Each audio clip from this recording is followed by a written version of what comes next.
शान्तिः पुष्टिस्तुतिशास्तु शान्तिः पुष्टिस्तुतिशास्तु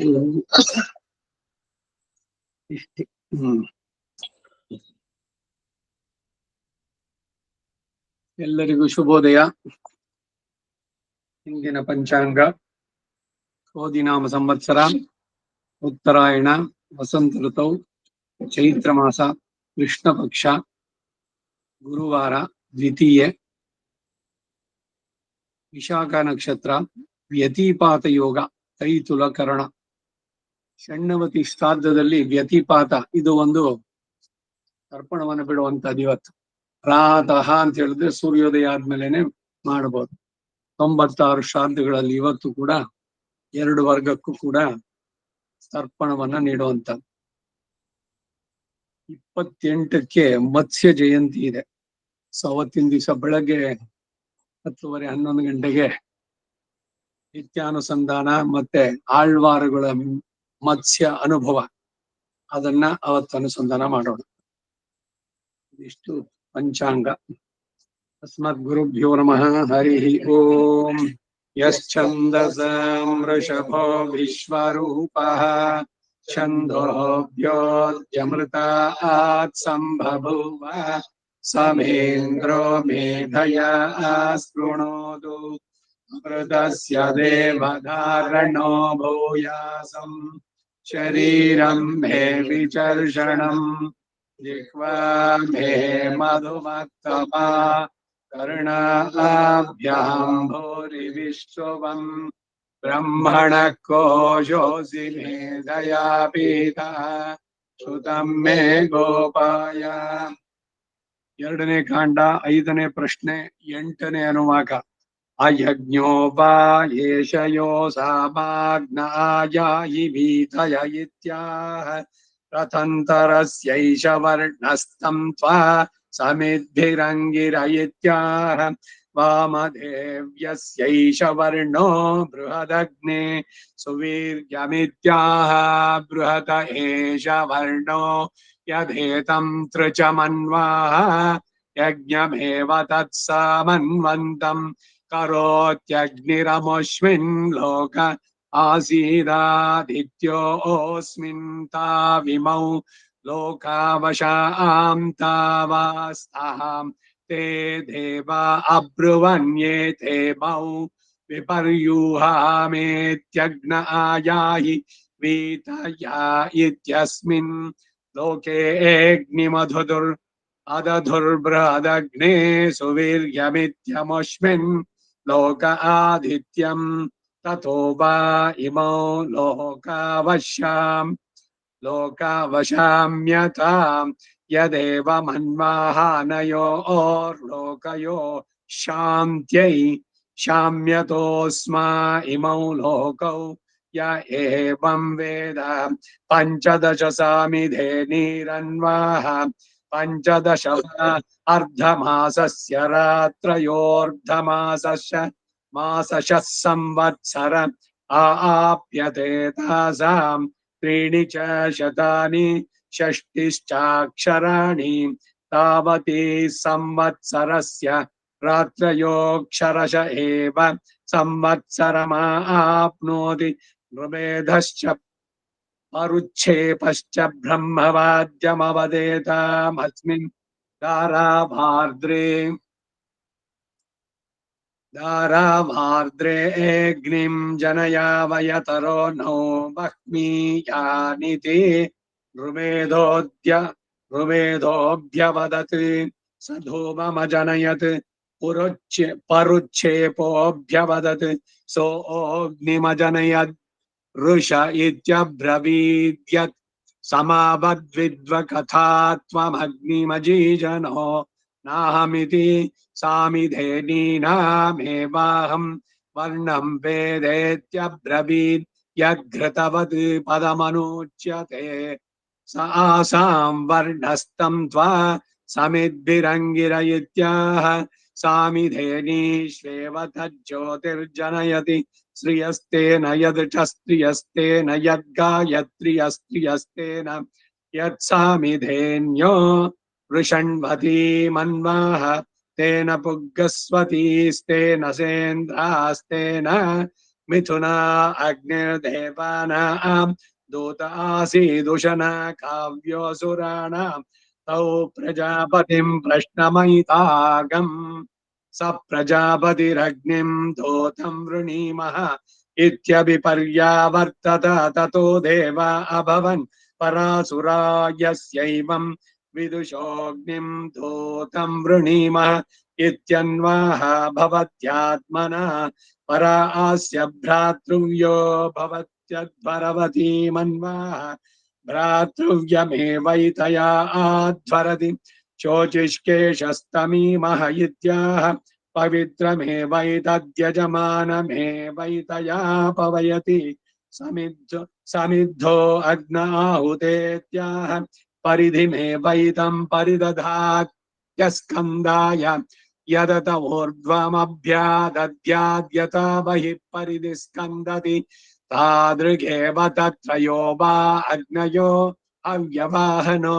ದೇವಾನಾಂ ಕವ್ಯವಾಹನ ಪಿತೃನಾಗಂ ಸಹ ರಕ್ಷಾ ಅಸುರಾಣಾಂ ಸ ಏತರ್ಯಾಶಗಂ ಸಂತೆ ಮಾಂ ಪರಿಷ್ಯತೆ ಮಾಮಿತಿ ವೃಣೀಧ್ವಗಂ ಹವ್ಯವಾಹನಮಿತ್ಯಾಹ ಯ ಏವ ದೇವಾನಾಂ ತಂ ವೃಣೀತ ಆರ್ಷೇ ಯಂ ವೃಣೀತೆ ಬಂಧೋರೇವ ನೈತ್ಯಥೋ ಸಂತತ್ಯೈ ಪರಸ್ತಾದರ್ವಾಚೋ ವೃಣೀತೆ ತಸ್ಮಾತ್ ಪರಸ್ತಾದರ್ವಾಂಚೋ ಮನುಷ್ಯಾನ್ ಪಿತರೋ ನ ಪ್ರಪಿಪತೆ. ಈ ಅನುವಾಕದಲ್ಲಿ ಬಹಳ ಮುಖ್ಯವಾಗಿ ಈ 15 ದಿವಸ ಪಕ್ಷ ಅದು ಏನು, ಯಾಕೆ 15 ದಿವಸಕ್ಕೇನೆ ಶುಕ್ಲ ಪಕ್ಷ ಕೃಷ್ಣ ಪಕ್ಷ ಯಾಕೆ ಆಗ್ಬೇಕು, ಎಲ್ಲದಕ್ಕೂ ಸೋರ್ಸ್ಗಳು ಸಿಗುವಂತ ಪಂಚದಶ ಸಾಮಿಧೇನಿರನ್ವಾಹ ಪಂಚದಶವ ಅರ್ಧ ಮಾಸಸ್ಯ ರಾತ್ರಿಯ ಅರ್ಧ ಮಾಸ ಪಂಚ ಅದು. ಆಮೇಲೆ 60 ಯಾಕಾಕು ಸಂವತ್ಸರ, ಒಂದೊಂದು ಸಂವತ್ಸರಕ್ಕೂ ದೇವತೆಗಳು ಪ್ರಭವ ವಿಭವ ಶುಕ್ಲ ಪ್ರಮೋದೋತ ಪ್ರಜೋತ್ಪತ್ತಿ ಉದ್ದಕ್ಕೂ ಬರುತ್ತೆ 60 ಸಂವತ್ಸರಗಳು. ಷಷ್ಟಿಶ್ಚ ಅಕ್ಷರಾಣಿ ತಾವತೀಹಿ ಸಂವತ್ಸರಾತ್ ರಾತ್ರಿಯೋ ಅಕ್ಷರಶ ಏವ ಸಂವತ್ಸರಮ ಆಪ್ನೋತಿ. ಅಹೋರಾತ್ರ ಲೆಕ್ಕ ಆಗ ಮಾಡಿದ್ರೆ ಒಂದು ದಿವಸ, ಹಾಗೆ ಆ 15 ದಿವಸಕ್ಕೆ ಪಕ್ಷ, 30 ದಿವಸಗಳದು ಮಾಸ, ಆಮೇಲೆ 6 ಮಾಸಕ್ಕೆ ಒಂದು ಅಯನ, 2 ಮಾಸಗಳಿಗೆ ಒಂದು ಋತು, ಆಮೇಲೆ ಅಯನ, ಆಮೇಲೆ ಸಂವತ್ಸರ. ಇದು ವತ್ಸರ, ಇದು ವತ್ಸರ ಎಲ್ಲ ಬೇರೆ ಬೇರೆ ಕಡೆನಲ್ಲೂ ಲೇಖ ಬರುವಾಗ. ಇದಾದ್ಮೇಲೆ ಇನ್ನೊಂದು ಏನು ಇದು ಎಪಿಸೋಡ್, ಒಂದೊಂದು ಅನುವಾದದಲ್ಲಿ ಏನೇನ್ ಬರುತ್ತೆ ನೋಡಿ. ಇಲ್ಲಿ ಏನು ಅಂದ್ರೆ ನೃಮೇಧ ಪರುಚ್ಛೇಪ ಅಂತ ಇಬ್ರು ಬ್ರಹ್ಮವಾದಿನ್ಸು, ಇಬ್ರು ಗುರುಗಳ ಹತ್ರ ಶಿಷ್ಯವೃತ್ತಿ ಕಲಿತಾ ಇದ್ರು, ವಿದ್ಯಾ ಆರ್ಜನೆ. ಗುರುಗಳಿರ್ಲಿಲ್ಲ, ಇವರಿಬ್ರು ಕೂಡ ವೇದವನ್ನ ನಾವು ಕಲ್ತಿರೋದನ್ನ ಪ್ರಾಕ್ಟೀಸ್ ಮಾಡೋಣ ಅಂತ. ಅದಕ್ಕೆ ಏನು ಮಾಡ್ಬೇಕು ಅಂದ್ರೆ,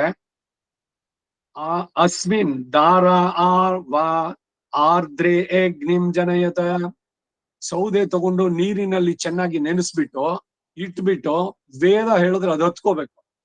ಇಬ್ರು ಕೂಡ ಶುರು ಮಾಡೋಣ ಅಂತ. ಹಾಗ ಮಾಡಿದ್ರೆ ಜನಯತೆ ರಮ್ಯ ನೃಮೇಧೋಭ್ಯವದತೆ ಸಧೂಮ ಜನಯತೆ. ಒದ್ದೆ ಸೌದೆನಲ್ಲಿ ಹೊಗೆ ಬಂತು ನೃಮೇಧ ಹೇಳಿದಾಗ. ಆದ್ರೆ ಪರುಚ್ಛೇಪೋಭ್ಯವದತೆ ಸೋ ಅಗ್ನಿಂ ಅಜನಯತೆ. ಪರುಚ್ಛೇಪ ಹೇಳಿದ ತಕ್ಷಣ ಅಗ್ನಿ ಚೆನ್ನಾಗಿ ಜ್ವಲಿಸ್ತಂತೆ ಒದ್ದೆ ಸೌದೆನಲ್ಲಿ.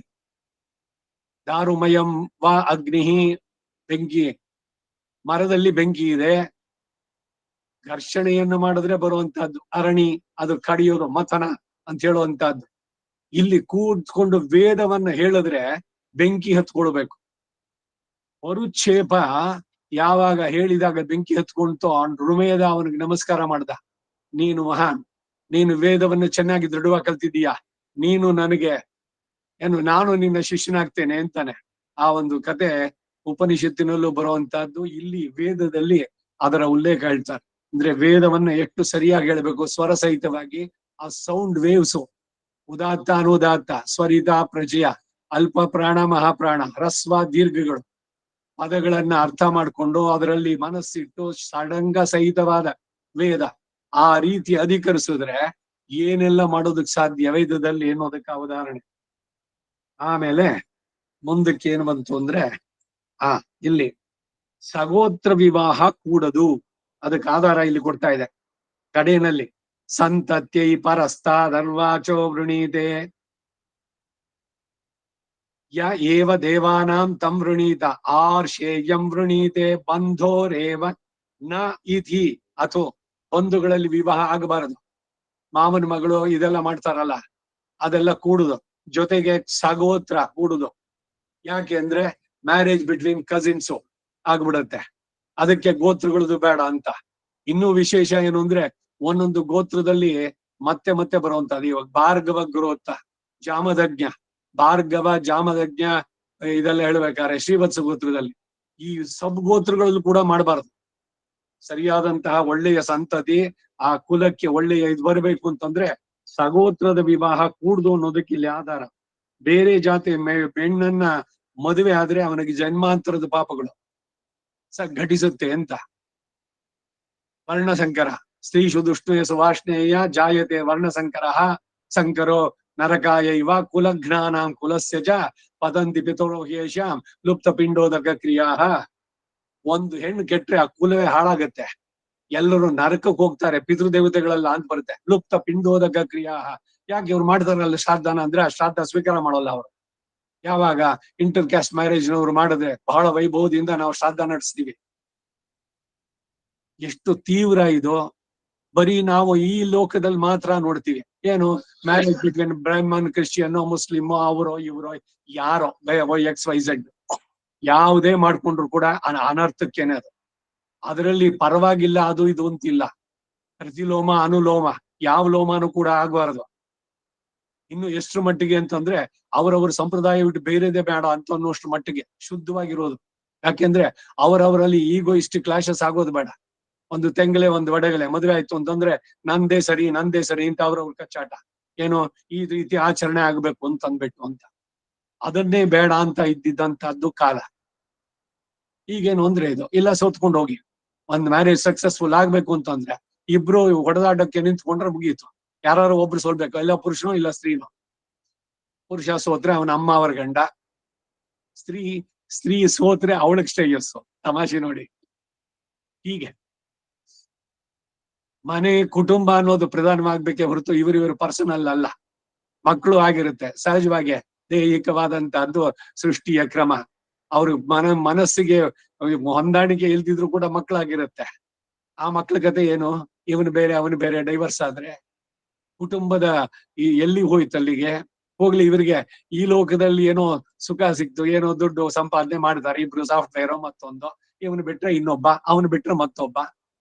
ನೀರಿಗೆ ಬಿದ್ಮೇಲೆ ಚಳಿ ಏನು ಮಳೆ ಏನು ಅಂತ. ಒಂದ್ಸಲಿ ಡೈವರ್ಸ್ ಆದ್ಮೇಲೆ ಎಷ್ಟು ಜೊತೆನಾರು ಮಲಗಬಹುದು. ಅದೊಂದು ಮದ್ವೆನ ಅದು. ಅದಕ್ಕೆ ಆ ಪಾವಿತ್ರ್ಯತೆ ಉಳಿಯತ್ತೆ. ಉದ್ವಾಹ ಪರಿಣಯ ವಿಶೇಷದಿಂದ ವಿವಾಹಯತಿ, ಅದು ಪದಪಾಠ ಇದೆ ಅಲ್ಲಿ. ವಿಶೇಷವಾಗಿ ಹೊಂದುವಂತಹದ್ದು ಏನ? ತನ್ನ ಬಾಳು ಸಂಪೂರ್ಣತೆಗೆ ಇಬ್ರು ಸೇರಿದಾಗ ಅದು ಪೂರ್ಣತೆ ಅಂತ ವೇದದಲ್ಲಿ ಬರುತ್ತೆ. ಅದಕ್ಕಾಗಿ ಪತ್ನಿ, ಉತ್ತಮ ಅರ್ಧ ಇವೆಲ್ಲ ಹೇಳುವಂತದ್ದು. ಅದರಿಂದ ವಿವಾಹ ಸರಿಯಾದವ್ರ ಜೊತೆನಲ್ಲಿ ಆಗ್ಬೇಕು ಅಂತಂದ್ರೆ ಅದನ್ನು ಪ್ರಾರ್ಥನೆ ಮಾಡಬೇಕು. ಬ್ರಹ್ಮಚರ್ಯವನ್ನು ಮುಗಿಸ್ಬೇಕಾದ್ರೆ ಏನೋ ಯಾರೋ ಸಿಗ್ತಾರೆ, ಇಲ್ಲ ಅವಳಾದ್ರು ಅಷ್ಟೇ ಯಾವನೋ ಒಬ್ಬ ಆದ್ರಾಯ್ತು, ದುಡ್ಡು ಸಂಪಾದನೆ ಮಾಡ್ತಿದ್ರಾಯ್ತು. ಬರೀ ಈ ಜನ್ಮದ್ದನ್ನ ನೋಡ್ತಾರಿಯೇ ಹೊರತು ಮುಂದಿನ ಜನ್ಮಗಳ ಬಗ್ಗೆ ಏನಾದ್ರು ಯೋಚನೆ ಇದೆಯಾ? ಆತ್ಮದ ಬಗ್ಗೆ ಏನಾದ್ರು ಅರಿವಿದೆಯಾ? ಹಾಗೆ ಯಾರಿಗಾರು ಒಂದ್ ಸ್ವಲ್ಪ ಇದ್ರೆ ಅವ್ರು ಇದೆಲ್ಲ ಮಾಡಕ್ ಹೋಗೋದಿಲ್ಲ. ಬಹಳ ಎಚ್ಚರದಿಂದ ಇರ್ತಾರೆ. ಒಬ್ಬ ವೈಷ್ಣವ ಹುಟ್ಟಿದ್ರೆ ನೃತ್ಯಂತಿ ಪಿತರಹ ಅಂತ ವೇದಗಳಲ್ಲಿ ಕೊಂಡಾಡತ್ತೆ, ಸ್ಮೃತಿಗಳಲ್ಲಿ ಹೇಳತ್ತೆ ಈ ಮಾತನ್ನ. ಸೊ ಅದರಿಂದ ವಿವಾಹ ಕೂಡದು ಸಗೋತ್ರ ವಿವಾಹ ಅನ್ನೋದು ನಮ್ಮ ಗುರುಗಳು ಬಹಳ ಸ್ಟ್ರಾಂಗ್ ಆಗಿ ಅದನ್ನ ಕಂಡೆಮ್ ಮಾಡ್ತಾ ಇದ್ವಿ. ಇನ್ ಬೇರೆಯವರೆಲ್ಲ ಏನೊಂದೆಷ್ಟೆಲ್ಲ ಅಡ್ಜಸ್ಟ್ ಮಾಡ್ಕೊಳ್ಳಿ ಏನೋ ನಮ್ಮಡೆ ಪ್ರಕಾರ ಪಂಚುಟ್ಟ ಕಲ್ಯಾಣ ಇಲ್ಲ ಬೇರೆ ಆ ಗೋತ್ರ ಅವ್ರು ಗೊತ್ತಿಲ್ಲ ನಮ್ಗೂ ಗೊತ್ತಿಲ್ಲ, ಯಾವ್ದೋ ಬಹಳ ಹಿಂದಿಂದು ಎಲ್ಲಿಂದ ಬಂದ್ರು ಕೂಡ ಅಷ್ಟೇ 7 ಜನರೇಷನ್ಸ್ಗೆನೆ ಆ ಜ್ಞಾತಿತ್ವ ಇದಾಗತ್ತೆ.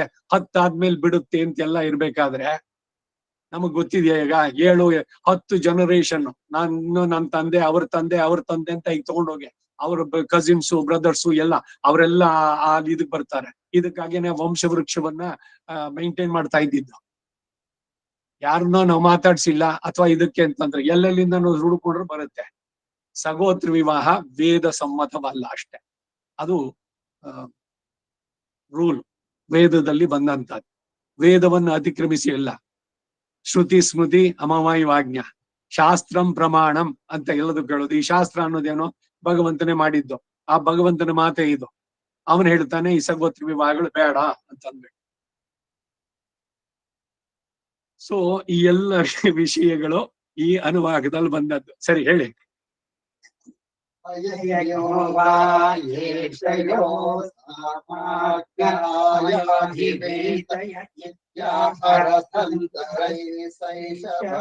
ರತಂತರಸ್ಯೇಷ ರತಂತರಸ್ಯೈಷ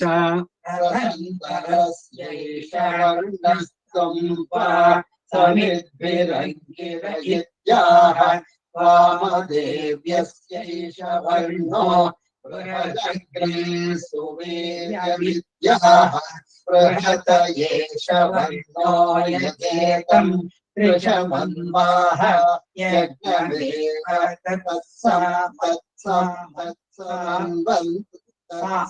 மொத்த கன்ஃபியூஷன் பண்ணிக்கிறீங்களா? திருப்பி பின்னு போக்குவானிங்க. தொணியல் செங்க போனாங்க. நீங்க தத்தி அவரு தத்தி, அவரு தத்தி இவரு தத்தி, 4 விஷயம் ஆச்சு.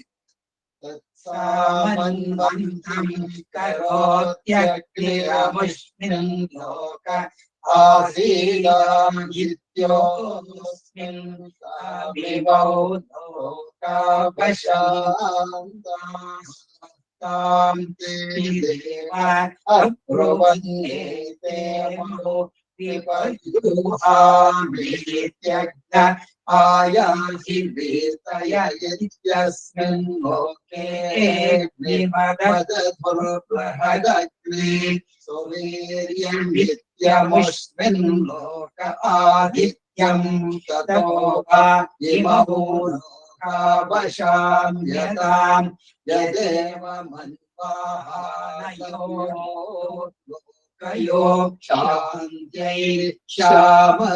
शाम्यतोस्म शाम्यति अस्म शाम्यतोस्म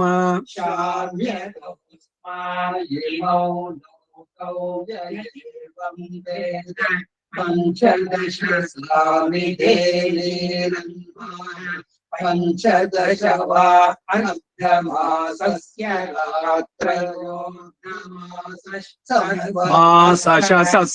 मासशः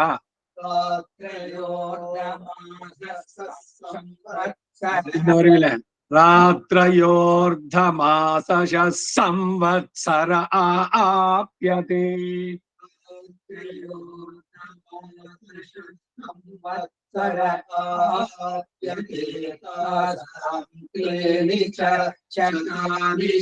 षष्टिश्चाक्षराणि संवत्सरस्य रात्रयोऽक्षरशयेव संवत्सरमाप्नोति वेदश्च गुरुक्षेपश्च ब्रह्मवाद्यमवेदास्मिन् मात्रेऽग्निं चन्द्रयावजतरोऽग्नियानिति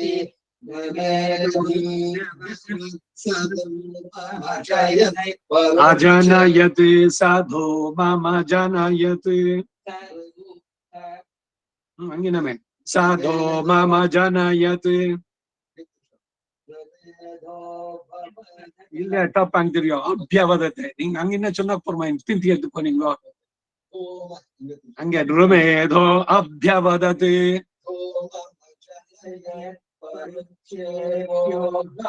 ಇಲ್ಲ ಭಾಗ್ ಯಾವತ್ತು ಡ್ರಿಂಗ್ಲೆ ಅಭ್ಯವದತೆ ಪರುಚ್ಛೇಪ್ಯೋಭ್ಯವದತೆ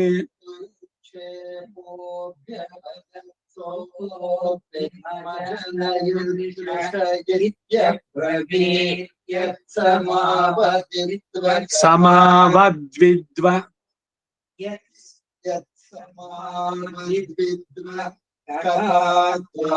त्वमग्निमजीजनो नाहमिति साविधेनेनामेवाहम् ವರ್ಣಂ ವೇದೇತ್ಯಬ್ರವೀತ್ ವೇದ ಇತಿ ಅಬ್ರವೀತ್ ವೇದೇತ್ಯಬ್ರವೀತ್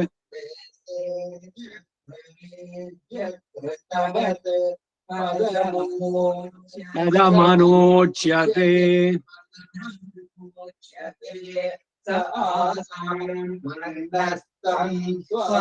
ಸಮಿದ್ಭಿರಂಗಿರಯಿತ್ಯಾಹ ಸಾವಿಧೇನೇಶ್ವೇವ ತಜ್ಜೋತಿ ಜನಯತಿ ಸ್ತ್ರಿಯಸ್ತೇನ ಯದೃಚ್ಛಸ್ತ್ರಿಯಸ್ತೇನ ಯದ್ಗಾಯತ್ರಿಯಸ್ತ್ರಿಯಸ್ತೇನ ಯತ್ಸಾವಿಧೇನ್ಯೋ ವೃಷಣ್ವತಿ ಮನ್ವಾಹ ತೇನ ಉಗ್ರಸ್ವತೀಸ್ತೇನ ಸೇನಾಸ್ತೇನ ವಿದುನ ಅಗ್ನಿರ್ದೇವಾನಾಂ ಭೂತ ಆಸೀದುಷಣ ಕಾವ್ಯೋಸುರಾಣಾಂ ತೌ ಪ್ರಜಾಪತಿಂ ಕೃಷ್ಣಮೈತಾಗಂ ಸ ಪ್ರಜಾಪತಿರಗ್ನಿಂ ಭೂತಂ ಪ್ರದೇವ ಇತ್ಯಭಿಪರ್ಯಾವರ್ತತ ತಥೋ ದೇವಾ ಅಭವನ್ ಪರಾಸುರಾ ಯಸ್ಯೈವಂ ವಿದುಷೋಗ್ನಿಂ ಭೂತಂ ಪ್ರದೇವ ಇತ್ಯನ್ವಾಹ ಭವತ್ಯಾತ್ಮನಃ ಪರಾಸ್ತ್ಯರಾರಣ್ಯೋ ಭವತ್ಯದ್ವರವತಿ ಮನ್ವಾಹ ರಾತ್ರಿವ್ಯಮೇವೈಕಯಾ ಶೋಷಿಷ್ಕೇಶಸ್ತನೀಮಃ ಇತ್ಯಾಹ ಪವಿತ್ರಮೇವೈತಯಮಾನಮೇವೈತಯಾ ಪಯತೆ ಸಮಿತ್ತೋ ಅಗ್ನ ಆಹುತೇರ್ಯಾಹ ಪರಿಧಿವೇವೈತಂ ಪರಿದಧಾತ್ಯಸ್ಕಂದಾಯ ಯದತ ಊರ್ಧ್ವಮಭ್ಯಾದದ್ಯಾದ್ಯಃ ಪರಿಧಿ ಸ್ಕಂದತಿ ತಾತ್ರಿಗೇವ ತತ್ರಯೋ ವಾತ್ರಯೋ ಕವ್ಯವಾಹನೋ ದೇವಾನಾಂ ಕವ್ಯವಾಹನ ಪಿತೃನಾಗಂ ಸಹರಕ್ಷಾ ಅಸುರಾಣಾಂ ತ ಏತರ್ಯಾಶಗಂ ಸಂತೆ ಏತರ್ಯಾಶಗಂ ಸಂತೆ. ಇಲ್ಲಿ ಏನು ಬಂದಿದ್ದು ಅಂದ್ರೆ ಅಗ್ನಿದು ಹಿಂದೆನೆ ಕಥೆ ಹೇಳಿದ್ದೆ ನಾನು. ಅಗ್ನಿಂ ಪ್ರಥಮಂ ಯಜೇತೆ ಅಗ್ನಿಮುಖ ದೇವತಾ ಪ್ರೀಣಾತಿ ಅಚ್ಯುತರದಲ್ಲಿ ಬರುವಂತ ಮಾತು. ಇಲ್ಲಿ ಪ್ರಜಾಪತಿ ಅಗ್ನಿಯನ್ನ ದೂತಂ ವೃಣೀಮಃ, ನೀನು ದೇವತೆಗಳಿಗೆ ದೂತನಾಗು ಅಂತ ಈ ಕತೆ ಹಿಂದೆ ಹೇಳಿದ್ದೆ. ಅವನು ನಾನ್ ಯಾಕೆ ಆಗ್ಬೇಕು ದೂತ ನಿಮ್ಗಳಿಗೆ ಅಂತ ಅಂದವನು. ಹೋಗಿ ಬಚ್ಚಿಟ್ಕೊಂಡ್ಬಿಟ್ಟ. ಎಲ್ರು ಹುಡುಕೋದು ಸಿಗ್ಲಿಲ್ಲ. ನೀರೊಳಗಡೆ ಬಚ್ಚಿದ್ದ, ಮೀನ್ ಹೇಳ್ಬಿಡ್ತು. ನಾನ್ ಯಾಕೆ ತೋರಿಸ್ಕೊಟ್ರಿ, ನೀವೆಲ್ಲ ಮನುಷ್ಯರಿಗೆ ಆಹಾರ ಆಗಿ ಅಂತ ಅಂದ್ಬಿಟ್ಟು ಅಗ್ನಿ ಶಾಪ ಮೀನುಗಳಿಗೆ. ಇಲ್ದಿದ್ರೆ ಮೀನುಗಳು ಏನ್ ಮಾಡಿತ್ತು ನಮ್ಗೆ, ಯಾವ ರೀತಿನೂ ತೊಂದ್ರೆ ಮಾಡಿದ್ದಿಲ್ಲ. ಅದು ಆಹಾರವಾಗಿದ್ದ ಅದಕ್ಕೆ ಅಂತ ಕತೆ ಇದರಲ್ಲಿ ಬರುವಂತದ್ದು. ಮುಂದಕ್ಕೇನು ಅಂದ್ರೆ ಇವನ್ ಹೇಳ್ದ, ಹಾಗಿದ್ರೆ ನಾನು ದೂತ ಆಗಬೇಕು ಅಂದ್ರೆ ಒಪ್ಕೊಳ್ತೇನೆ, ನನಗ್ ಫಸ್ಟ್ ಹವಿಸ್ಸನ್ ಕೊಡ್ಬೇಕು. ಯಾವುದೇ ಹೋಮ ಮಾಡಿ ಅಗ್ನಿ ಎಸ್ಟಾಬ್ಲಿಷ್ ಮಾಡಿದ್ರೆ ಮೊದ್ಲು ಅಗ್ನೇಯ ಸ್ವಾಹ ಅಗ್ನಿಂ ಪ್ರಥಮಂ ಯಜಯತೆ ಅಗ್ನಿಮುಖ ದೇವತಾ ಪ್ರೀಣಾತಿ. ಆ ಅಗ್ನಿ 3 ರೀತಿನಲ್ಲಿ ಹೇಳ್ತಾ ಬಂದ ಇಲ್ಲಿ. ಅದಕ್ಕೆ ಪರಿದಧಾತಿ, ಪರಿಧಿಗಳು ಅಂದ್ರೆ 16 ದರ್ಭೆಗಳ ಕಟ್ಟುಗಳು ಎಲ್ಲ. ಏನು ಅಂದ್ರೆ ಬಾರ್ಡರ್ಸ್, ಅದು ಅದರಿಂದ ಆಚೆಗೆ ಅಗ್ನಿ ಬರೋದಿಲ್ಲ. ಆ ಲಿಮಿಟ್ಸ್ ಇದನ್ನ ಹಾಕೋದಕ್ಕಾಗಿ ಆ ಅಗ್ನಿ ಪ್ರತಿಷ್ಠೆ ಮಾಡ್ಬೇಕಾದ್ರೆ ಇದು ಸುಮ್ನೆ ಕಾಟಾಚಾರಕ್ಕೆ 4 ದರ್ಭೆ ತೆಗೆದು ಹಿಂಗಿಟ್ಟು ಹಂಗಿಟ್ಬಿಟ್ಟು ಊರ್ದ ಈ ಕಡೆಗೆ ಅಗ್ರ ಎಲ್ಲೋ ಏನಿದೆ ಪ್ರೊಸೀಜರು ಆಗ ಸರಿಯಾಗಿಡ್ಬೇಕು. ಷೋಡಶಭಿಹಿ ದರ್ಭೈಹಿ ಪ್ರಾಗಾದಿ ಪರಿಸ್ತರಣಂ ಪರಿಸ್ಥೀರ್ಯ. ಪೂರ್ವದಲ್ಲಿ ಮೊದಲು ಲೆಫ್ಟ್ ಸೈಡ್ ನಲ್ಲಿ ಬರ್ಬೇಕು. ನೀವು ಪೂರ್ವಾಭಿಮುಖ ಕೂತ್ಕೊಂಡಿದ್ದೀರಿ, ಮೊದಲು 16 ದರ್ಭೆ ಕಟ್ಟು ಅಲ್ಲಿರ್ಬೇಕು. ಆಮೇಲೆ ನಿಮ್ಮ ಎದುರುಗಡೆ ಪಶ್ಚಿಮದಲ್ಲಿ, ಅಲ್ಲಿ ದಕ್ಷಿಣ ಉತ್ತರವಾಗಿ ಉತ್ತರಾಗ್ರವಾಗಿ ಒಂದು, ಹಾಗೇನೆ ಪೂರ್ವದಲ್ಲಿ ಅಂದ್ರೆ ಅಗ್ನಿಯ ಕುಂಡದ ಮುಂದ್ಗಡೆನಲ್ಲಿ ಅದು ಪೂರ್ವಾಗ್ರವಾಗಿರ್ಬೇಕು. ಇಲ್ಲಿ ಮೊದಲಿಟ್ಟಿದ್ದು ಉತ್ತರಾಗ್ರವಾಗಿ, ಇವೆರಡು ಉತ್ತರಾಗ್ರ, ಮೊದಲಿಟ್ಟಿದ್ದು ಪೂರ್ವಾಗ್ರ. ಇವೆಲ್ಲ ಇಟ್ಟ ಮೇಲೆ ಕಡೆಯಲ್ಲಿ ಈ ಕಡೆಯಲ್ಲಿ ಮೇಲೆ ಇಟ್ರೆ ಆ 2 ಪರಿಧಿಗಳ ಮೇಲೆ ಬಂದಾಗ ಇದು ಕ್ಲೋಸ್ ಆಗತ್ತೆ.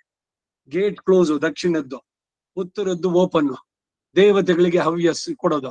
ಶ್ರಾದ್ದದಲ್ಲಿ ಏನ್ ಮಾಡ್ತಾರೆ, ಇದನ್ನೇನೆ ಎಸ್ಟಾಬ್ಲಿಷ್ ಮಾಡಿದ್ರೆ ಉತ್ತರಾನ್ ಅದರಾನ್ ಕೃತ್ವ ದಕ್ಷಿಣಾನ್ ಉತ್ತರಾನ್ ಅಂದ್ರೆ ದಕ್ಷಿಣ ಅಗ್ರವಾಗಬೇಕು. ಅಲ್ಲಿ ಈ ಕಡೆ ಇಡುವಂತದ್ದು ಲಾಸ್ಟ್ ನಲ್ಲಿ ಇಟ್ವಲ್ಲ ಅದು ಕೆಳಗಡೆ ಬರ್ಬೇಕು, ಇವೆಗಳು ಮೇಲ್ಗಡೆ ಬರ್ಬೇಕು. ಈ ಕಡೆ ಉತ್ತರದಲ್ಲಿ ಇಡುವಂತಹದ್ದು ಲೆಫ್ಟ್ ಸೈಡ್ ನಲ್ಲಿ, ಅದು ಮೇಲ್ಗಡೆ ಬರ್ಬೇಕು. ಯಾವ್ದ್ರಲ್ಲಿ? ಶ್ರಾದ್ದದಲ್ಲಿ. ಹಾಗೆ ಬಂದಾಗ ದಕ್ಷಿಣ ದಿಕ್ಕು ಇಟ್ ಈಸ್ ಓಪನ್. ಪಿತೃಗಳಿಗೆ ಕೊಡೋದಕ್ಕೆ ಅವನು ಕವ್ಯ ಅಂತ ಹೆಸರು. ದೇವತೆಗಳಿಗೆ ಕೊಡುವಂತ ಹವಿಸ್ಸಿಗೆ ಹವ್ಯ ಅಂತ ಹೆಸರು. ಹವ್ಯಕರು ಹೆಸರು ಬಂದಿದ್ದು ಹೇಗೆ ಅಂದ್ರೆ ಅಗ್ನಿಕಾರ್ಯ ನಿರಂತರವಾಗಿ ಮಾಡ್ತಾ ಇದ್ದವ್ರು ಅಷ್ಟೇ. ಅವ್ರೊಬ್ರೇ ಆಗ್ಬೇಕಾಗಿಲ್ಲ, ನಾವುಗಳು ಹವ್ಯಕರೇನೆ ನೀವು ಮಾಡಿದ್ರೆ ಅಗ್ನಿ ಕಾರ್ಯವನ್ನ. ಕವ್ಯವಾಹನ ಅವನು. ஆமா பூர்வாகிரமா வைக்கிறப்படுத்த ಅದನ್ನು ಬದಲಾಕಿರ್ಲ ಅದು ரெண்டு அப்படியே இருக்கನ. ಬಟ್ வைக்கிறப்படுத்த ಪ್ಲೇಸ್ ಉಳ್ಳೆ இப்ப ದೇವತೆಗಳಿಗೆ ಇಡ್ಬೇಕಾದ್ರೆ ಉತ್ತರಾಗ್ರಹ ಇರ್ಬೇಕು. ಅದನ್ನೇ ಶ್ರಾದ್ದದಲ್ಲಿ ಮಾಡ್ಬೇಕಾದ್ರೆ ಎರಡು ತಿರುಗಿಸ್ಬೇಕದ್ನ. ದಕ್ಷಿಣಾಗ್ರವಾಗ್ಬೇಕು. ಆವಾಗ ಅವನು ಕವ್ಯ ವಾಹನನಾಗಿ ಅವನೇ ತಲುಪಿಸ್ತಾನೆ. ದೇವಾನ ಹವ್ಯವಾಹನ ಕವ್ಯವಾಹನ ಪಿತೃನಾಗಂ ಸಹ ರಕ್ಷಾ ಅಸುರಾಣ ಅಂತ ರಾಕ್ಷಸರಿಂದ ಅಗ್ನಿ ರಕ್ಷಣೆ ಮಾಡ್ತಾನೆ ನಮ್ಮಗಳನ್ನ, ನಾವು ನಡೆಸುವಂತ ಹೋಮಗಳಲ್ಲಿ. ಅದಕ್ಕೆ ದರ್ಬೆ ಚೂರಿ ಇಡುವಂತದ್ದು. ದರ್ಬೆ ಇಟ್ರೆ ರಾಕ್ಷಸರು ಬರ್ಲಿಕ್ಕೆ ಆಗೋಲ್ಲ, ಅದೃಶ್ಯವಾಗಿ ಅವರು ಇರೋದಕ್ಕೂ ಸಾಧ್ಯವಾಗಲ್ಲ. ಎಷ್ಟೆಲ್ಲ ವಿಷಯಗಳು ಈ ಒಂದು ಅನುವಾಕದಲ್ಲಿ ಬಂತು ನೋಡಿ. ಇದು ಮುಂದೆ ಕೇಳಿ. ವಾಹನ ಪಿತೃನಾಗಂ ಸಹ ರಕ್ಷಾ ಅಸುರಾಣ ಏತಸ್ಯಾಶಗಂ ಸಂತೆ ಮಾಮರಿಷ್ಯತೆ ಮಾಂ ಪ್ರೀತಿಭಗಂ ಹವ್ಯವಾಹನ ವಿದ್ಯಾಃ ಯಯೇವ ದೇವಾನಾಂ ತಂ ವೃಣೀತ ಆಶ್ರಯಂ ವೃಣೀತೆ ಬಂಧೋ ದೇವನೈತ್ಯತೋ ಸಂತತ್ಯೈ ಪರಸ್ತಾದರ್ವಾಚೋ ವೃಣೀತೆ ತಸ್ಮಾತ್ ಪರಸ್ತಾದ್ವಾಂಚೋ ಮನುಷ್ಯಾನಾಂ ಪಿತರೋ ನ ಪ್ರಪಿತತೆ. ಜಗನ್ನಾಥ ನೀವು ಹೇಳುವ.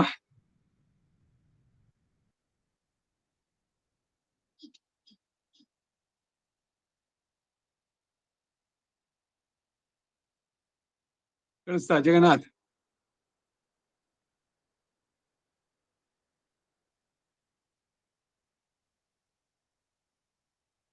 ಏನು ಮ್ಯೂಟಾ?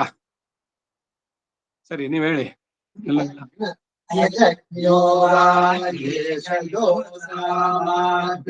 ಆಯಾಹಿ ಭೀತಯ ಒಂದ್ ನಿಮಿಷ ಒಂದು ಹೇಳ್ತೀನಾ? ಹೇಳ್ತೀನಿ.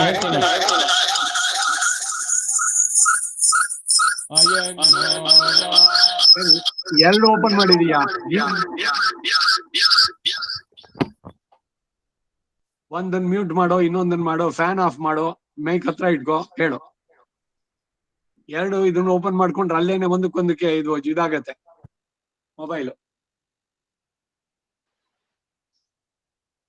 ಈಗ ಸರಿ ಹೋಯ್ತಾ? ಈಗ ಸರಿಯಾಗಿದೆ, ಹೇಳು.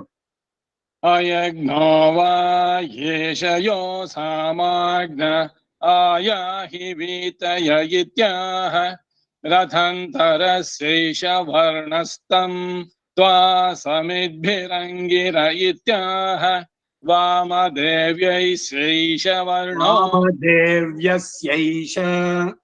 ವಾಮದೇವ್ಯಸ್ಯೈಷ ವರ್ಣೋ ಬೃಹದಗ್ನೇ ಸುವೀರ್ಯಮಿತ್ಯಾಹ ಬೃಹತ ಏಷ ವರ್ಣೋ ಯದೇತಂ ತುಜಮನ್ವಾಹ ಯಜ್ಞಮೇವ ತತ್ಸಾಮನ್ವಂತಂ ಕರೋತ್ಯಗ್ನಿರಮುಷ್ಮಿನ್ ಲೋಕ ಆಸೀದಾಧಿತ್ಯೋಸ್ಮಿನ್ ತಾಮಿಮೌ ಲೋಕಾವಶಾಂತವಿಮೌ ಆಸೀದಾಧಿತ್ಯೋಸ್ಮಿನ್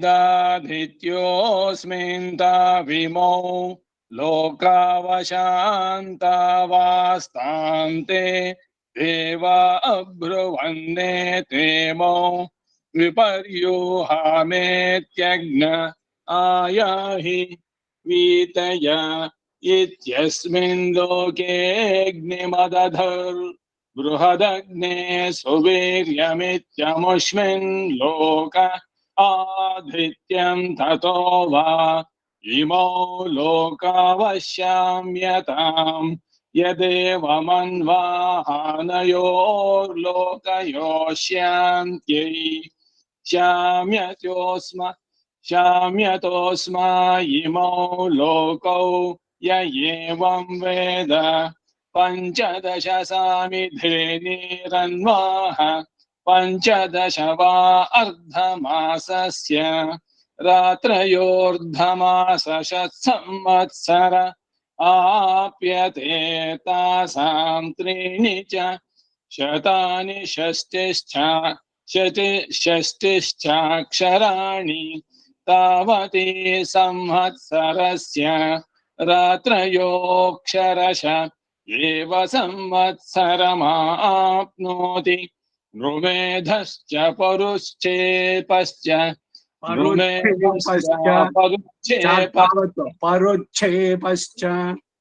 नृमेधश्च परुच्छेपश्च ब्रह्मवाद्यमवदेतामस्मिन् धारावार्द्रेऽग्निम् जनयावयतरो नौ ब्रह्मीयानिति ಬಖ್ಮಿನ ಬ್ರಹ್ಮಿನ ಬ್ರಹ್ಮಿ ಇದ್ರಲ್ಲಿ ಫಸ್ಟ್ ಬುಕ್ ನಲ್ಲಿ ಬಖ್ಮಿ ಆಗ್ಬಿಟ್ಟಿದೆ ಬ್ರಹ್ಮಿ ಅದು ಡಾಕ್ಟರ್ ರಾಬರ್ಟ್ ಹಾಕೊಳ್ಳಿ ಹೇಳಿ ಹೇಳು ಬ್ರಹ್ಮೀಯಾನಿತಿ ನೃಮೇಧೋಭ್ಯವಧತ್ಸ ಧೂಮಮಜನಯತ್ ಪರುಚ್ಛೇಪೋ ಜನಯತೆ ಧೂಮಮಜನಯತೆ ಧೂಮಮಜನಯತ್ ಪರುಚ್ಛೇಪೋಭ್ಯವಧತ್ಸೋ ನಕಾರ ಉದಾತ್ತ ಪರುಚ್ಛೇಪೋಭ್ಯವದತೆ धूममजनयत् परुच्छेपोऽभ्यवधत्सोऽग्निमजनयदृश इत्यब्रवीद्यत्समावद्विद्व तथा त्वमग्नेमजीजनो नाहमिति सामिधेनीनामेवाहं वर्णं वेदेत्यब्रवीद्यद्घृतवत् पदमनोच्यते स आसाम् वर्णस्तन्त्वा समिद्भिरङ्गिर इत्याह ಸಮಿದ್ಧಿರಂಗಿರ ಮೊದಲಿದ್ದೆ ಸರಿ ಸಮಿದ್ಭಿರಂಗಿರ ಇತ್ಯಾಹ समिद्भिरङ्गिर इत्याह सामिधेनीष्वेव तज्ज्योतिर्जनयति स्त्रियस्तेन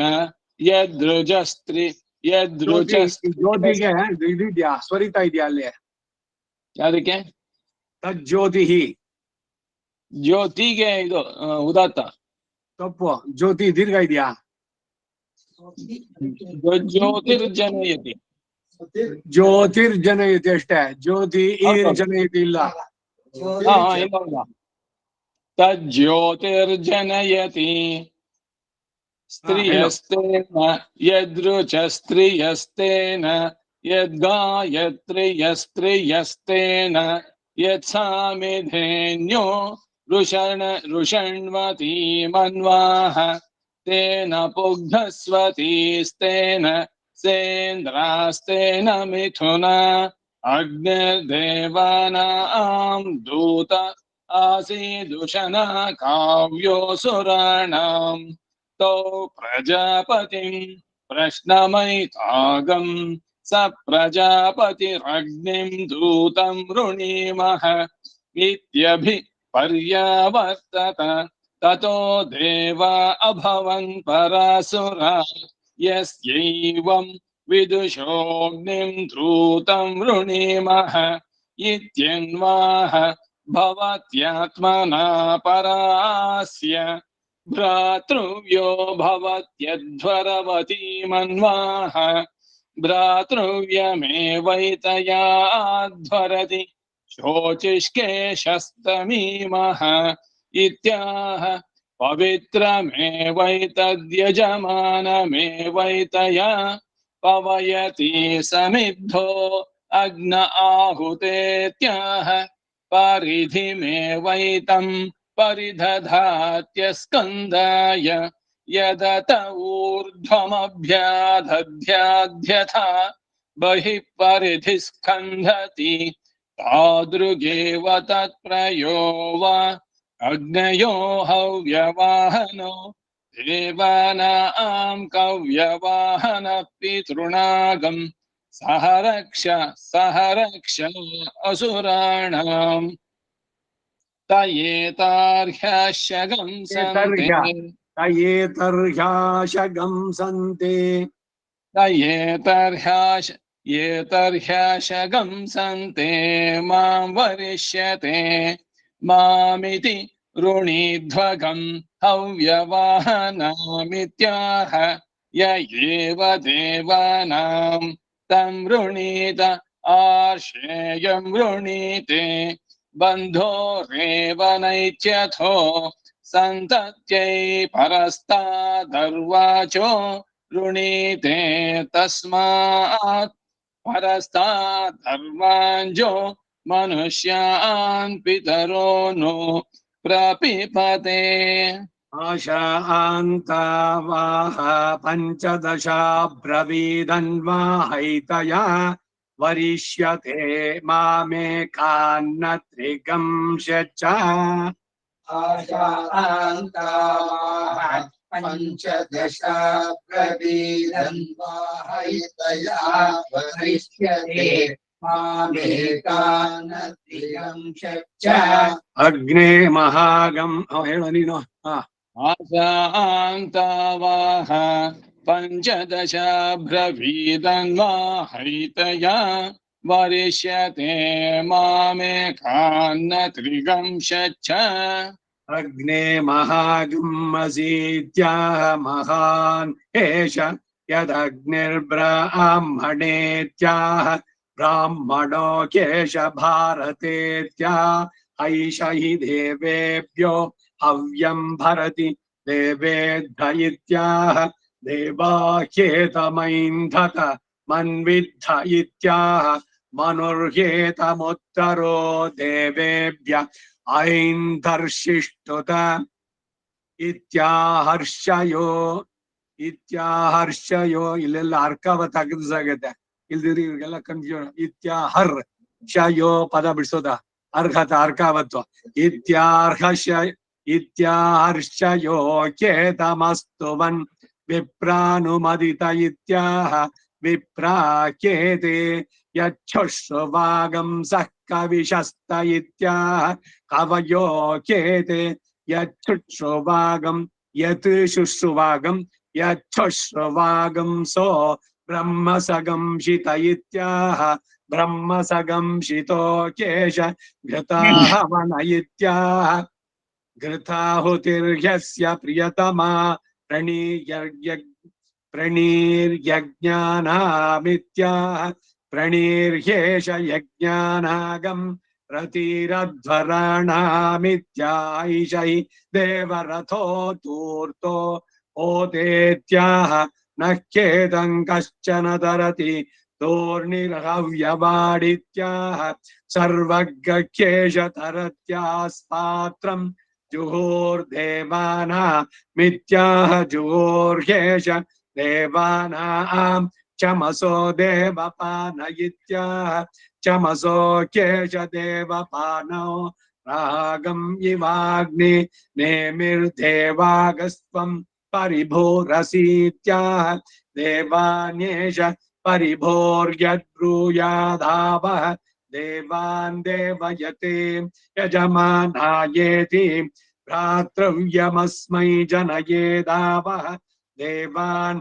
ಯಜಮಾನಾಯೇತ್ಯಾಹ ಯಜಮಾನಮೇವೈತೇನ ವರ್ಧಯತ್ಯಗ್ನಿಮಗ್ನ ಆವಹ ಸೋಮಮಾವಹೇತ್ಯಾಹ ದೇವತಾ ಏವ ತದ್ಯಥಾ ಪೂರ್ವಂ ಉಪಹ್ವಯತ ಆಚಾ ಆಗ್ನೇ ದೇವಾನ್ ವಹ ಸುಯಜಾ ಚ ಯಜಜಾತ ವೇದ ಇತ್ಯಾಹಾಗ್ನಿಮೇವ ತತ್ಸಗ್ಗಶ್ಯತಿ ಸೋऽಸ್ಯ ಸಗಂಶಿತೋ ದೇವೇಭ್ಯೋ ಹವ್ಯಂ ವಹತ್ಯಗ್ನಿರ್ಹೋತೇತ್ಯಾ ಆಗ್ನಿರ್ವೈ ದೇವಾನಾಗಂ ಹೋತಾ ಯ ಏವ ದೇವಾನಾಗಂ ಹೋತಾ तं वृणीते स्मोऽपयमित्य आत्मानमेव सत्त्वं गमयति साधु ते यजमान देवतेत्या आजिषमेवैदामाशा आस्ते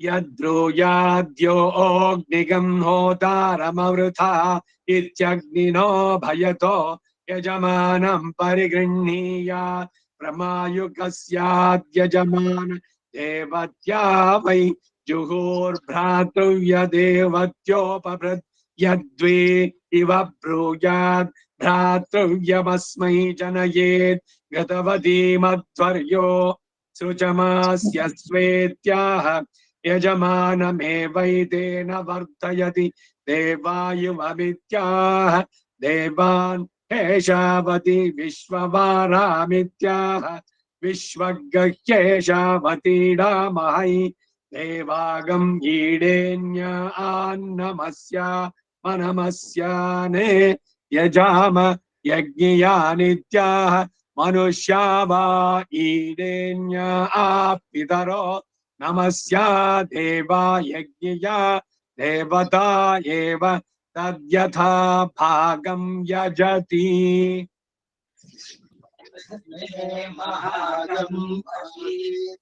असीत्यः अग्ने महागम् असीत्याह महान् शेष यदग्निर्ब्राह्मणेत्याह ब्राह्मणो येष भारतेत्याह एष इति देवेभ्यो हव्यं भरति देवेतयित्याह देवाः हेतमैन्द्रतमन्वितयित्याह मनुर्हेतमुत्तरो देवेभ्यः ऐन्दर्षिस्तुतयित्याहर्षयो हेतमस्तु मन्विप्रामनुदितयित्याह विप्राह्येते यक्षुश्रुभागम् कविशस्त इत्याह कवयो हेते यक्षुश्रुभागम् सो ब्रह्मसगं शितयित्याह ब्रह्मसगंशितो येष घृताहमनयित्याह घृताहुतिर्यस्य प्रियतमा वृणीर्यज्ञानामित्याह वृणीर्येष यज्ञानागं रतिरत्वराणामित्याह येष हि इत्याहैष हि इत्याह एष इत्याह एष इत्याहैष रत्वराणामित्याहैष हि देवरतो दूतो होतेत्याह न येतम् कश्चन तरति तूर्णीं यवाडित्याह सर्वज्ञेश तरत्यास्माकं जुहोर्देवानामित्याह जुहोर्देश देवानां चमसो देवपानयित्याह चमसो येष देवपानो रागं किवाग्ने नेमिर्देवागस्त्वं परिपूरसीत्याह देवान् येष परिपूर्य भूयादापः देवान् देवयते यजमानायेति भ्रातृव्यमस्मै जनयेदावः देवान् यजमानायेत्याह यजमानमेवैतेन वर्धयत्यग्निमय आवः सोममावहेत्याह देवता येव तृतीयता पूर्वमुखमयत च आचार्ये देवान् यजजातवेदयित्याग्निमेव तत्सगच्छति सोऽस्य सगंशितो देवेभ्यो हव्यं अग्निर्भोदेत्याहाग्निर्वै वहस्यग्निर्भोतेत्याहाग्निर्वै देवानागं भूताय एव देवानागं भूतातं प्रणीते स्मो वयमित्याहात्मानमेव सत्त्वं गमयति साधुते यजमान देवते याशिषमेवैतामाशास्ते यद्ब्रूयाद्यो निजनं पोतारमवृता यद्यग्निहोमयतो यजमानं परिगृह्णीयात् प्रमायुषस्य यजमानदेवत्या वै जुहोर्भातृव्यदेवत्यो भ्रातृव्यदेवत्यो भ्रातृव्यदेवत्यो देवत्योपभृद्यद्वे देवत्योपभृत्यत्वे इव ब्रूयात् भ्रातृव्यमस्मै जनयेत् कृतवती मध्वर्यो सुषमास्य स्वेर्यः यजमानमेवैतेन वर्धयति देवायुवमित्याह देवान् शेषावति विश्ववारामित्याह विश्वर्गस्येषावति रामहै देवागम् ईडे नमस्यामे यजामयज्ञयानित्याः मनुष्यावायिरे ईडे दीर्घ ईडेन्या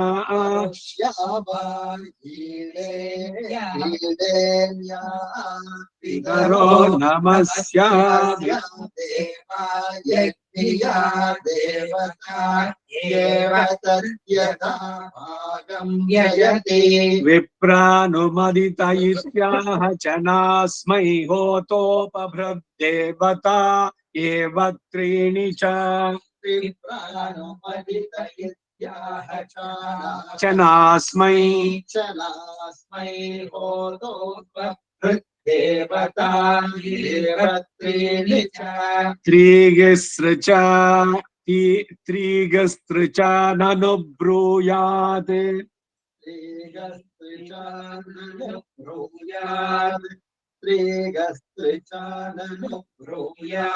ಇನ್ನೊಂದ್ಸಲಿ ನೀವು ಆಮೇಲೆ ಹೇಳಿ. ಇವಾಗ ಇತ್ತುಗಳು ಆರಣ್ಯಕ ಅರಣ್ಯಕ ಯಜುರಾರಣ್ಯಕ ಪ್ರಥಮ ಪ್ರಶ್ನೆ ಎಲ್ಲಿ ನಿಲ್ಸಿದ್ವಿ? ಅಕ್ಷಿ ದುಃಖೋತ್ಥಿತಸ್ಯ ಇವ ಮೂರನೇದಾಯ್ತು. ನಾಲ್ಕನೇ ಅನುವಾಕ ಅಕ್ಷಿ ದುಃಖೋತ್ಥಿತಸ್ಯೈವ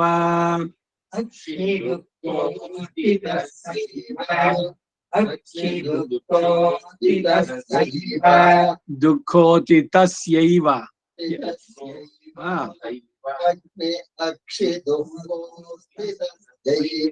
ವಿಪ್ರಸನ್ನೆ ಕನೀನಿಕೆ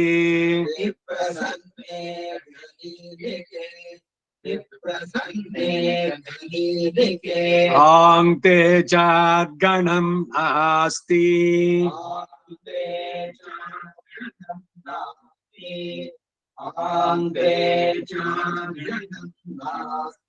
ರುಭೂಣಾಂ ತನ್ನಿಬೋಧತ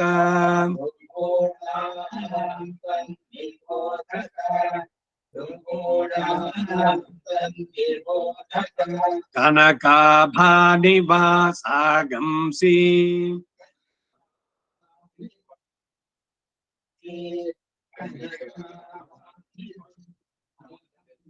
आहतानि निबोधत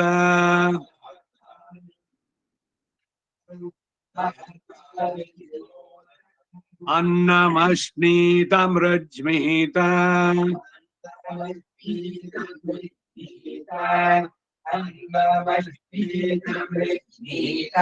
अहं वो जीवनप्रदः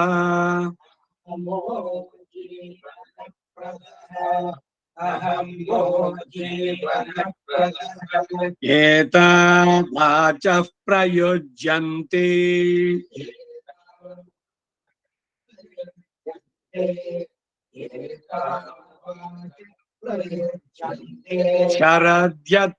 शरद्यत्रोपदृश्यते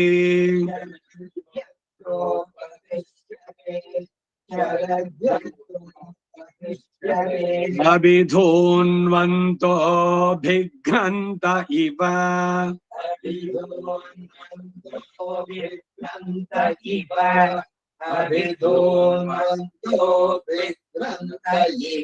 वातवन्तो मरुद्गणाः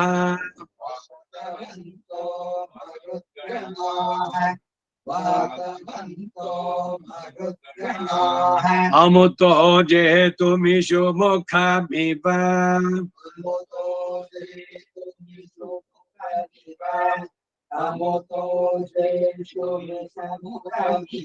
सन्नद्धाः सह ददृशेः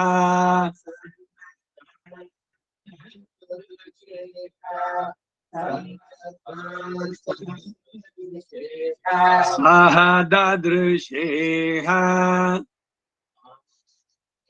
அதே சொல்லுங்க நான் சொன்னதையே ஸ்வரம் சரியா வரவில்லை அதுக்கே ரிப்பேரி பண்ணி நிக்கிறேன் ஒரு விஷயம் என்ன தெரியுமா ஒரு விஷயம் ரெக்கார்ட் ஆயிட்டாக்கா உங்களுக்கு மனசுள்ள அப்படியே சொல்றீங்க அதுக்கு ஐ வில் நாட் ஸ்பேர் இங்க என்ன ஆகணும் சஹாதೃಶೇ ಸನ್ನದ್ಧಾಹ ವಿಸರ್ಗ ಸಹದೃಶೇಹ ವಿಸರ್ಗ ಸೇರಿದಾಗ ಸಾಕ್ ಸಾವತ್ ಬರುತ್ತೆ ಸನ್ನದ್ಧ ಮಹಾಪ್ರಾಣ ಸನ್ನದ್ಧ ಸಹದೃಶೇಹ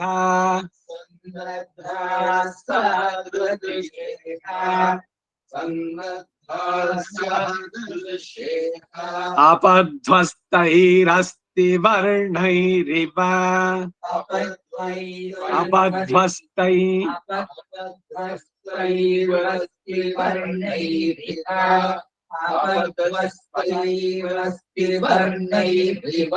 ನನ್ನ ಕೆಡ್ಸ್ಕೊಣ ಅಪಸರಿಯ ವರ್ಣ ಪುಸ್ತಕ ಸುಮ್ನೆ ಇರ್ಬೇಕು ಪುಸ್ತಕ ಅಷ್ಟೇ ಗೊತ್ತಾಯ್ತಾ ಪದಗಳು ಮಿಸ್ ಆಗದೆ ಇರೋದಕ್ಕೆ ಬಟ್ ಕಾನ್ಸಂಟ್ರೇಷನ್ ಪೂರಾ ನನ್ ಕಡೆಗಿದ್ರೆ ಇದ್ರ ವ್ಯತ್ಯಾಸ ಬರೋಲ್ಲ ಒತ್ತಕ್ಷರಗಳು ಇವೆಲ್ಲ ಬರ್ತಾ ಸಂಯುಕ್ತಾಕ್ಷರಗಳು ಬಂದಾಗ ಅಪಧ್ವಸ್ತೈಃ ವಸ್ತಿ ವರ್ಣೈರಿವ ಅಪಧ್ವಸ್ತೈರ್ವಸ್ತಿ ವರ್ಣೈರಿವ ವಿಶಿಖಾಸಃ ಕಪರ್ದಿನಃ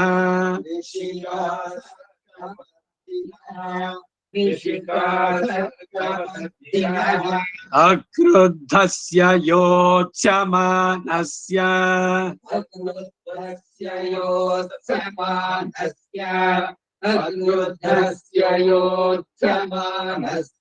ಕ್ರುದ್ಧಸ್ಯೇವ ಲೋಹಿನೀ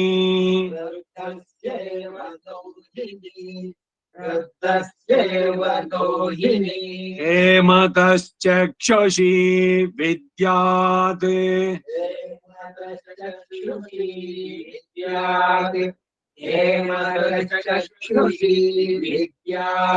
ಅಕ್ಷ್ಣಯೋಃ ಕ್ಷಿಪಣೋರಿವ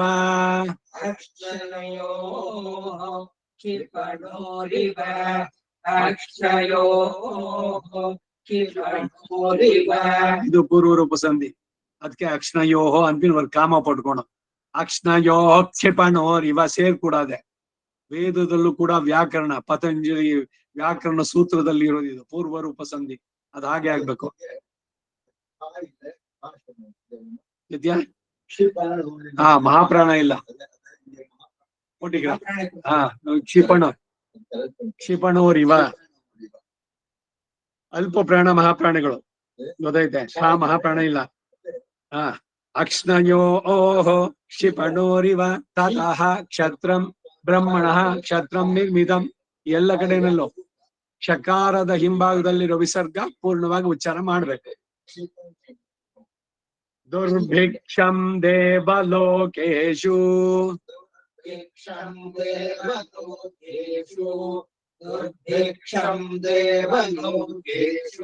ದೇವಲೋಕದಲ್ಲೂ ದುರ್ಭಿಕ್ಷ ಉಂಟಾಯ್ತಂತೆ ಮನೋನಾ ಮುದಕಂ ಗೃಹೇ ಮುದಕಂ ಗೃಹೇ ಮುದಕಂ ಗೃಹೇ ಏತಾವಾಚಃ ಪ್ರವದಂತಿ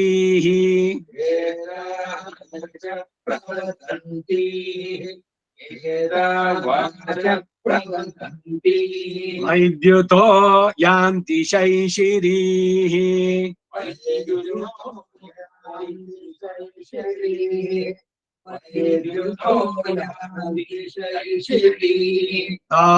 ಅಗ್ನಿಃ ಪವಮಾನಾ ಅನ್ವೈಕ್ಷತ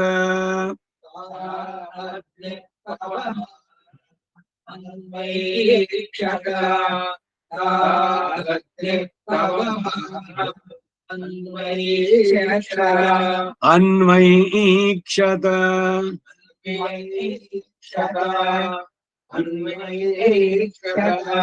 ಐತ್ವದಲ್ಲಿ ಅದು ಸ್ವರಿತದಲ್ಲಿ ಬರ್ಬೇಕಾದ್ರೆ ಆ ದೀರ್ಘ ಇದ್ರೆ ಅಲ್ಲಿ ಈ ಬಂದ್ರೆ ಈ ಎಲ್ಲೆಲ್ಲಿ ಸ್ವರಿತ ಬರೋದು ಅದು. ಇಹ ಜೀವಿಕಾ ಪರಿಪಶ್ಯನ್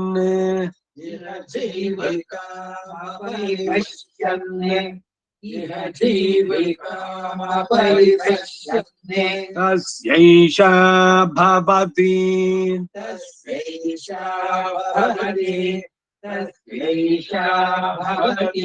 ಇಹೇಹ ವಸ್ವ ತಪಸಃ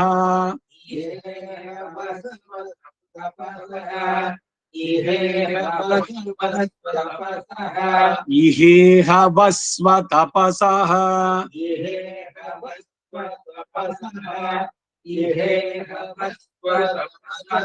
ಮರುತಃ ಸೂರ್ಯತ್ವಚಃ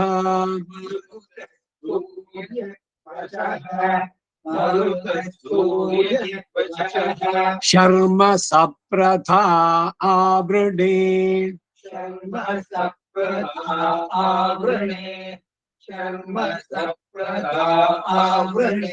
ದೃಶ್ಯತ ಇವಾವೃಣೇ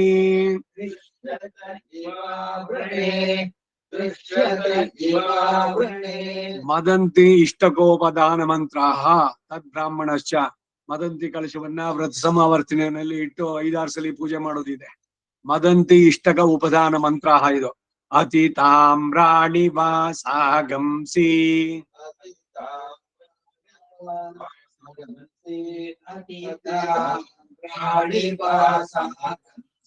ಅಷ್ಟಿವಜ್ರಿ ಶತಘ್ನೈ ಚ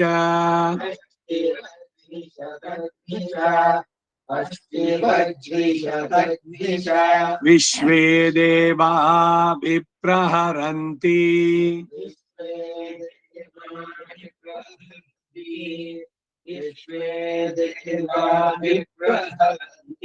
ಅಗ್ನಿಜಿಹ್ವಾ ಅಸಶ್ಚತ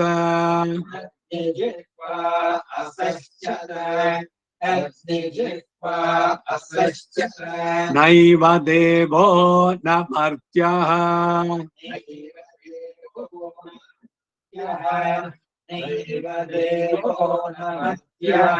ನ ರಾಜಾ ವರುಣೋ ವಿಭುಃ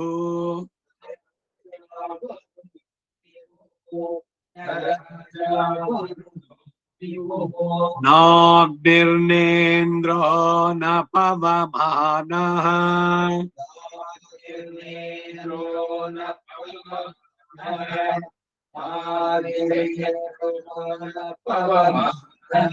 ಪ್ರಳಯ ಕಾಲದಲ್ಲಿ ಹೇಗಿರುತ್ತೆ ಅನ್ನೋದೆಲ್ಲ ಹೇಳ್ತಾ ಇದೆ.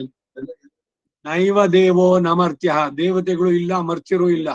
ನ ರಾಜ ವರುಣೋ ವಿಭುಃ, ನ ಅಗ್ನಿ ಇಂದ್ರ ಪವಮಾನ, ಗಾಳಿ ಇಲ್ಲ, ನೀರಿಲ್ಲ, ಬೆಂಕಿ ಇಲ್ಲ, ಜ್ಯೋತಿ ಇಲ್ಲ, ಎಲ್ಲವೂ ಪೂರ ಅಂಧಕಾರ, ಪೂರದಲ್ಲಿ ಅನ್ಮ್ಯಾನಿಫೆಸ್ಟೆಡ್ ಸ್ಟೇಟ್.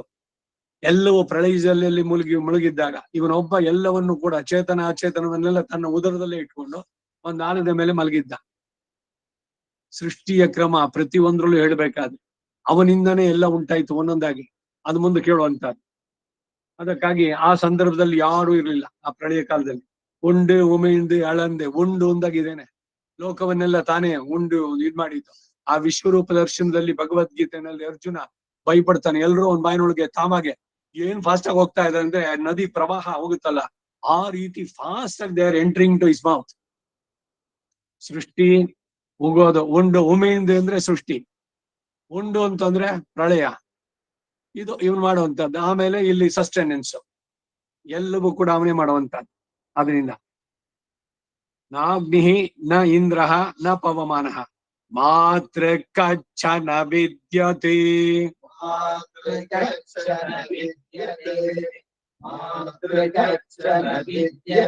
ಯಾವುದು ಇರ್ಲಿಲ್ಲ ಅಲ್ಲಿ. ಮಾತೃ ಕಚ್ಚನ ವಿದ್ಯತೆ, ಕಚ್ಚನ ವಿದ್ಯತೆ. ದಿವ್ಯಸ್ಯೈಕಾ ಧನುರಾರ್ಥ್ನಿ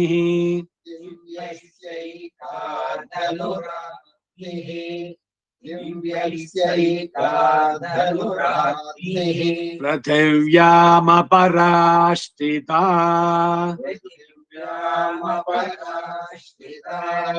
पृथिव्यामपराश्रिता तस्येन्द्रो भम्रिरूपेण तस्येन्द्रो वमृरूपेण तस्येन्द्रोऽवमृरूपेण धनुर्जामचिनः स्वयं धनुर्जामचिनः स्वयं धनुर्जामचिनः स्वयं तदिन्द्रधनुरित्यज्यम् तदिन्द्रधनुरित्यज्यम् अभ्रवर्णेषु चक्षते अप्रवर्णेषु चक्षते अप्रवर्णेषु चक्षते एतदेव शम्योर्बार्हस्पत्यस्य एतदेवोर्भारस्पत्यस्य एतदेवोर्भारस्पत्यस्य एतद्रुद्रस्य धनुः एतद्रुद्रस्य धनुः एतद्रुद्रस्य धनुः रुद्रस्य त्वे धनुरात्रिः रुद्रस्य त्वेन रुद्रस्य त्वेन धनुरात्रिः शिर उत्पिपेश चिरबुद्धिपेश चिरबुद्धिपेश सप्रवर्ग्यो भवति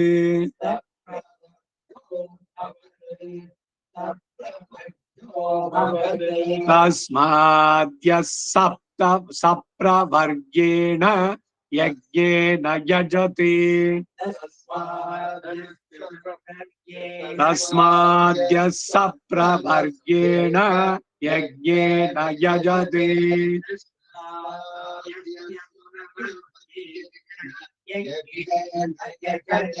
रुद्रस्य सशिरः प्रतिदधाति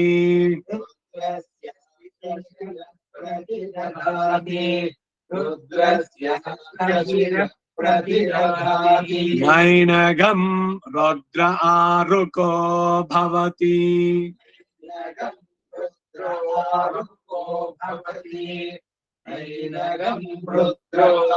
रुद्रो इले रुद्र आरुको भवति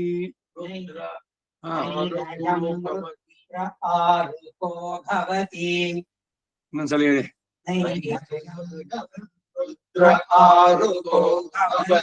ಆರುಕೋ ಭವತಿ ರಕಾರ ಉದಾತ್ತ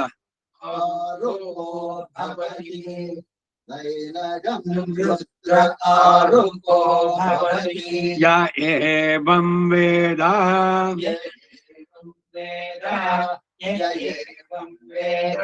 ಶ್ರಿತಾ ಯಜತೆ ತ್ರೀಣಿ ಚ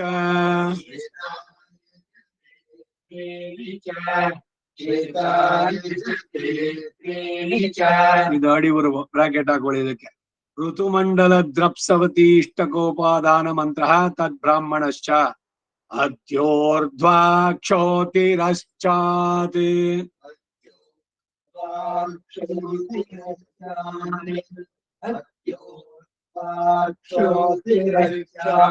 ಶಿಶಿರಃ ಪ್ರದೃಶ್ಯತೆ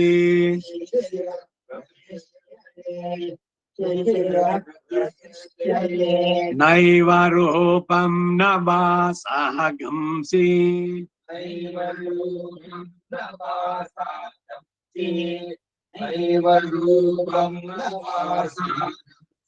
ನ ಚಕ್ಷುಃ ಪ್ರತಿದೃಶ್ಯತೆ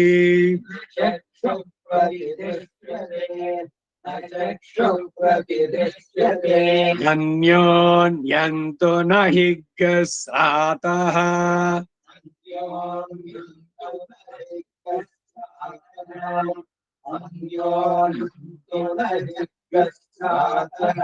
ಸತಸ್ತದ್ದೇವ ಲಕ್ಷಣಂ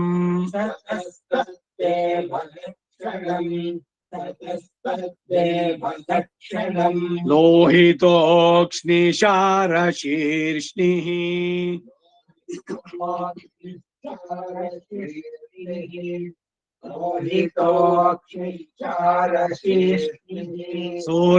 ಸೂರ್ಯಸ್ಯೋದಯನಂ ಪ್ರತಿ सूर्यस्योदयनं प्रति त्वं करोषि न्यञ्जलिकाम् त्वं करोषि न्यश्चलिकाम् ಆಮ ಲೋಹಿತೋಕ್ಷ್ಣಿ ಶಾವತ್ತು ನಾವತ್ತು त्वं करोषि न्यञ्जलिकाम् त्वं करोषि न्यञ्जलिकाम् त्वं करोषि निजानुकाम् त्वं करोषि निजानुकाम् निजानुकामे न्यञ्जलिकाम्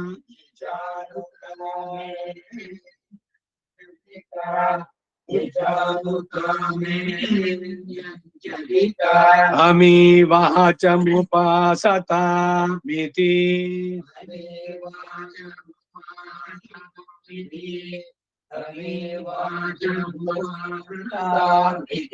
तस्मै सर्वऋतवो नमन्ते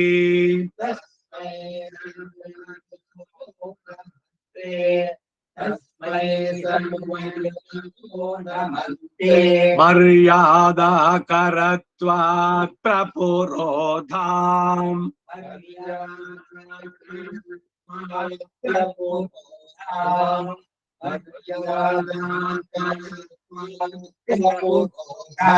ब्राह्मण आप्नोति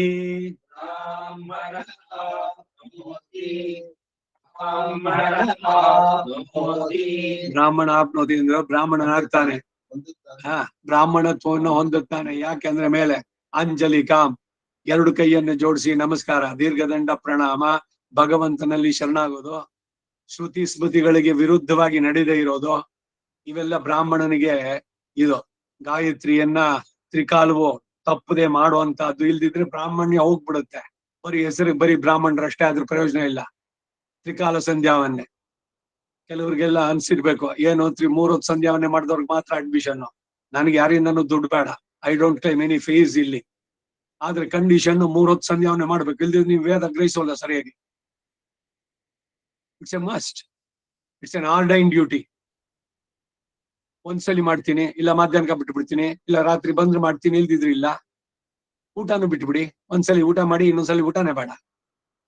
ಊಟ ಮಾತ್ರ ಸರಿಯಾಗಿ ಟೈಮ್ ಸರಿಯಾಗಬೇಕು.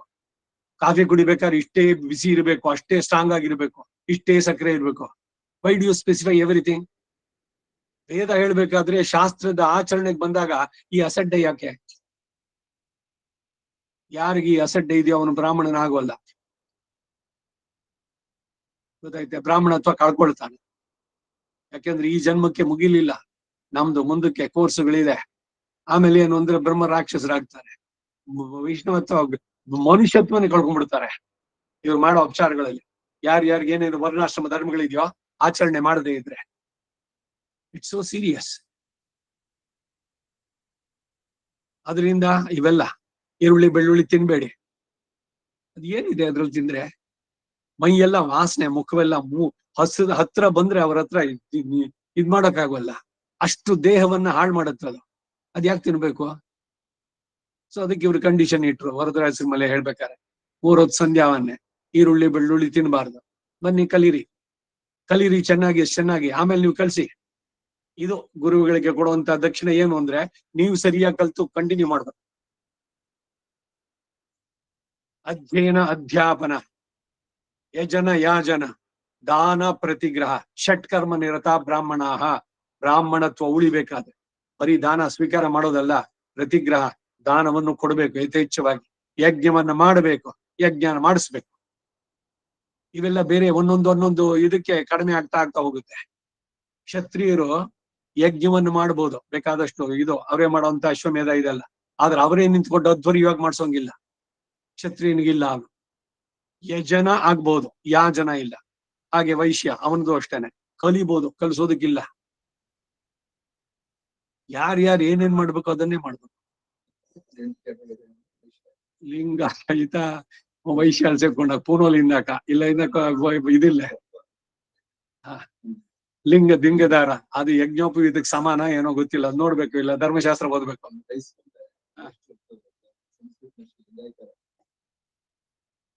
ವೇದವನ್ನು ಹೇಳುವುದಕ್ಕೆ ಅಧಿಕಾರ ಬರ್ಬೇಕಾದ್ರೆ ಯಜ್ಞೋಪವೀತ ವರ್ಣಾಶ್ರಮ ಧರ್ಮಗಳನ್ನು ಅತಿಕ್ರಮಿಸೋಂಗಿಲ್ಲ. ಇದು ಶಿಷ್ಟಾಚಾರ ಸಂಪ್ರದಾಯ. ಮೀರಿ ನಡೆದ್ರೆ ಅದಕ್ಕೆ ವಿರುದ್ಧವಾದಂತಹ ಫಲಿತಗಳೇ ಉಂಟಾಗತ್ತೆ. ಏನಾಗ್ಬಿಡುತ್ತೆ? Sound waves, it will have a bad effect on the body. ಹಾಗೆ ಬ್ರಾಹ್ಮಣ ಆಪ್ನೋತಿ ಯ ಏವಂ ವೇದ.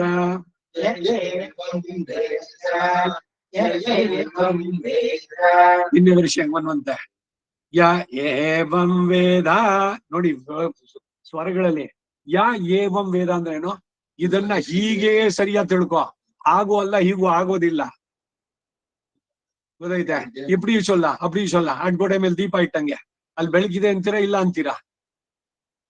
ಆ ರೀತಿ ಅಲ್ಲ. ಇದು ಹೀಗೆ ಇದಮಿತ್ಥಂ ಅಂತ ಅದಕ್ಕೆ ಇದ್ರಲ್ಲಿ ಹೇಳುವಂತ. ಇದು ಬಿಟ್ಟು ಇದು ಹಿಂಗೂ ಆಗುತ್ತೆ ಹಂಗೂ ಆಗುತ್ತೆ, ಹಾಗಾಗೋಲ್ಲ, ಇದು ಹಿಂಗೇನೆ, ಹಾಗೆ ಇದು ಹೀಗೆ ಅಂತ ಸರಿಯಾಗಿ ತಿಳ್ಕೊ. ಹೌದಾ? ಆದ್ರೆ ಸ್ವರಗಳು ವ್ಯತ್ಯಾಸ, ಅದನ್ನು ಗಮನಿಸ್ಬೇಕು. ಹಿಂದೆ ಬಂದಿದ್ದಕ್ಕೂ ಇವಾಗ್ಲು ಯ ಏವಂ ವೇದ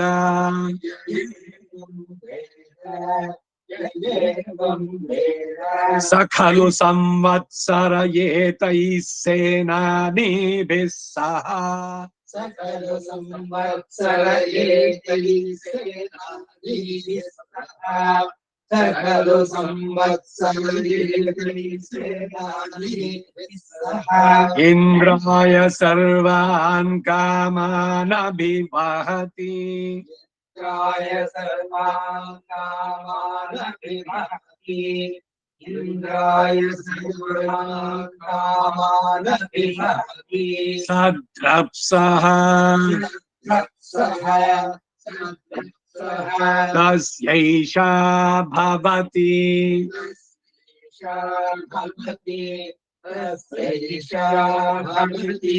ಅವದ್ರಪ್ಸೋ ಅಗಂ ಶುಮತಿ ಮತಿಷ್ಠತ್.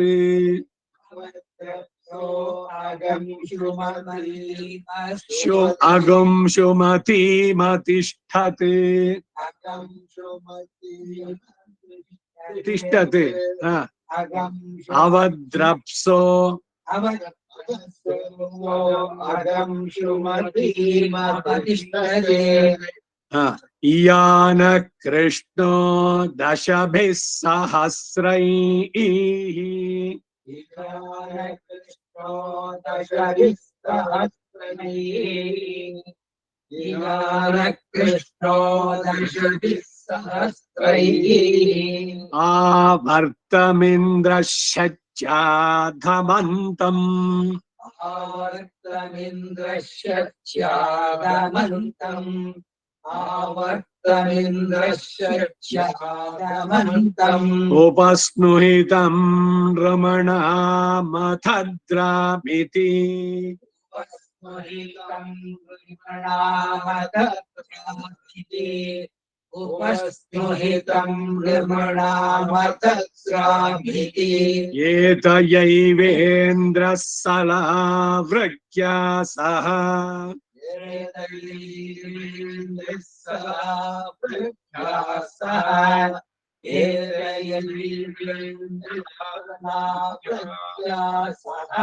ಅಸುರಾನ್ ಪರಿವೃಶ್ಚತಿ. ಅಸುರಾನ್ ಪರಿವೃಶ್ಚತಿ. ಪೃಥಿವ್ಯಗಂ ಶುಮತಿ.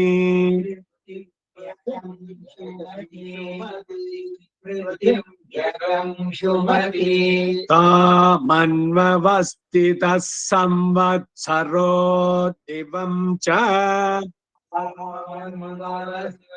ಸಂವತ್ಸರೋ ದಿವಂ ಚ. ತಾಮನ್ವವಸ್ಥಿತಃ ಸಂವತ್ಸರೋ ದಿವಂ ಚ. ನೈವಂ ವಿದುಷಾಚಾರ್ಯಾನ್ತೆ ವಾಸಿನೋ. ನೈವಂ ವಿದುಷಾಚಾರ್ಯಾನ್ತೆ ವಾಸಿನೋ. ನೈವಂ ವಿದುಷಾಚಾರ್ಯಾನ್ತೆ ವಾಸಿನೋ. ಅನ್ಯೋನ್ಯಸ್ಮೈ ದೃಹ್ಯಾತಾಂ. ಅನ್ಯೋನ್ಯಸ್ಮೈ ದೃಹ್ಯಾತಾಂ. अन्योन्यस्मै दुर्गातां यो दृह्यति यो दृह्यति यो दृह्यति दृश्यते स्वर्गाल्लोकात् दृश्यते स्वर्गान् लोकात् दृश्यते स्वर्गान् लोकात् दृश्यते ಅನ್ನಕ್ ಬಾಕ್ ಕೊಟ್ಟು ಸುಳಿ ಅನ್ನು ದೃಶ್ಯತೆ ಬಾಕ್ ರಾವತ್ತಿದು ದೃಶ್ಯತೆ ಸ್ವರ್ಗಾಲ್ಲೋಕಾತ್ दृश्यते स्वर्गान् लोकात् दृश्यते स्वर्गान् लोकात् इत्रुतु मंडलानि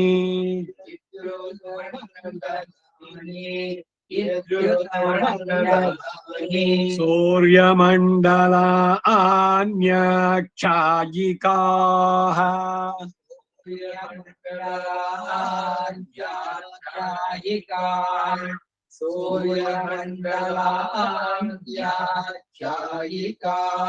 अत ऊर्ध्वगं सनिर्वचनाः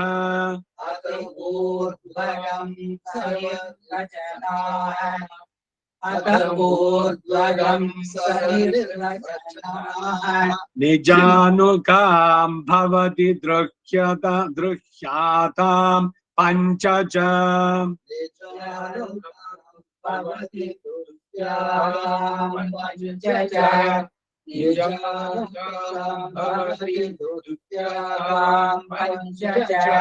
ಆರೋಗ ಇಷ್ಟಕೋಪಾಧಾನ ಮಂತ್ರಾಹ ಸಬ್ರಾಹ್ಮಣಃ ಮುಂದಿಂದು ಅನುವಾಕ ಆರೋಗೋ ಭ್ರಾಜ ಪಠರ ಪತಂಗಃ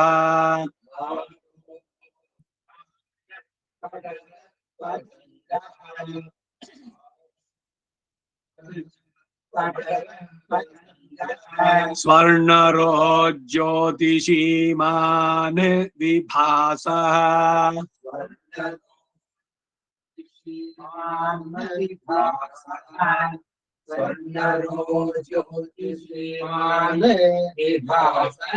ते अस्मै सर्वे दिवमातपन्ति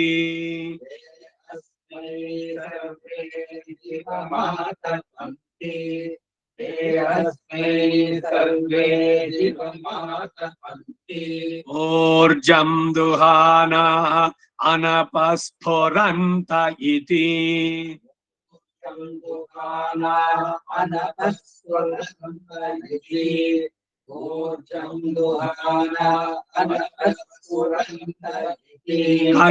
कश्यपोष्टमः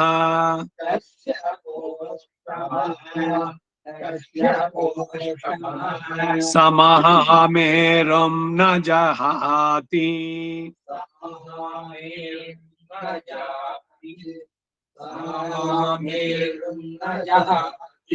तस्यैषा भवति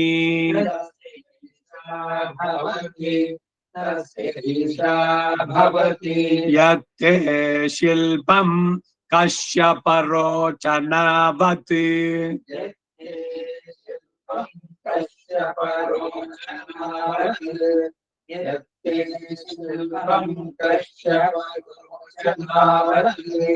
इंद्रियावत् पुष्कलं चित्रभानु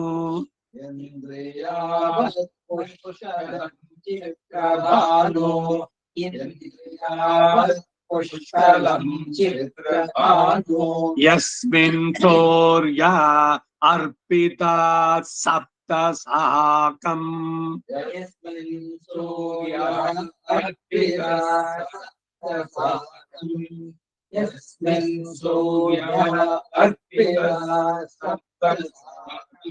अस्मिन् राजानमधिविश्रयेयमिति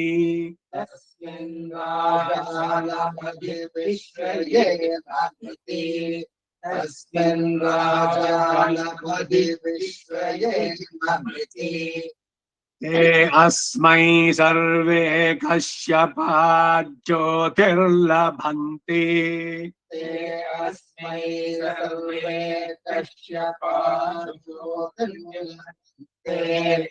ते अस्मै सर्वे कश्यपायो तान् सोमः कश्यपा दधे निर्धमति तान् सोमः कश्यपादधिर्निर्धमति तान् सोमः कश्यपादधिर्निर्धमति भ्रष्टा कर्म कृदि वैवम् कर्म कृतिवैवम् कर्म कृतिवैवम् प्राणो जीवानीन्द्रिय जीवानि प्राणो जीवानि प्राणो जीवानि सप्तशीर्षण्या प्राणाः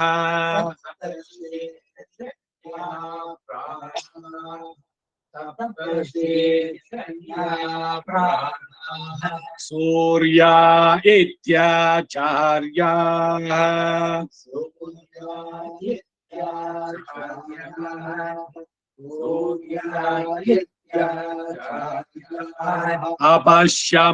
अपश्यमहमेतान् सप्तसूर्यानिति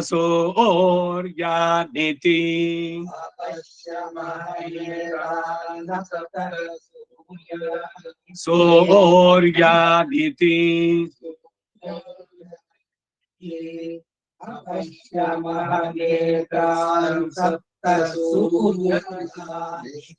पञ्चकर्णो वात्स्यायनः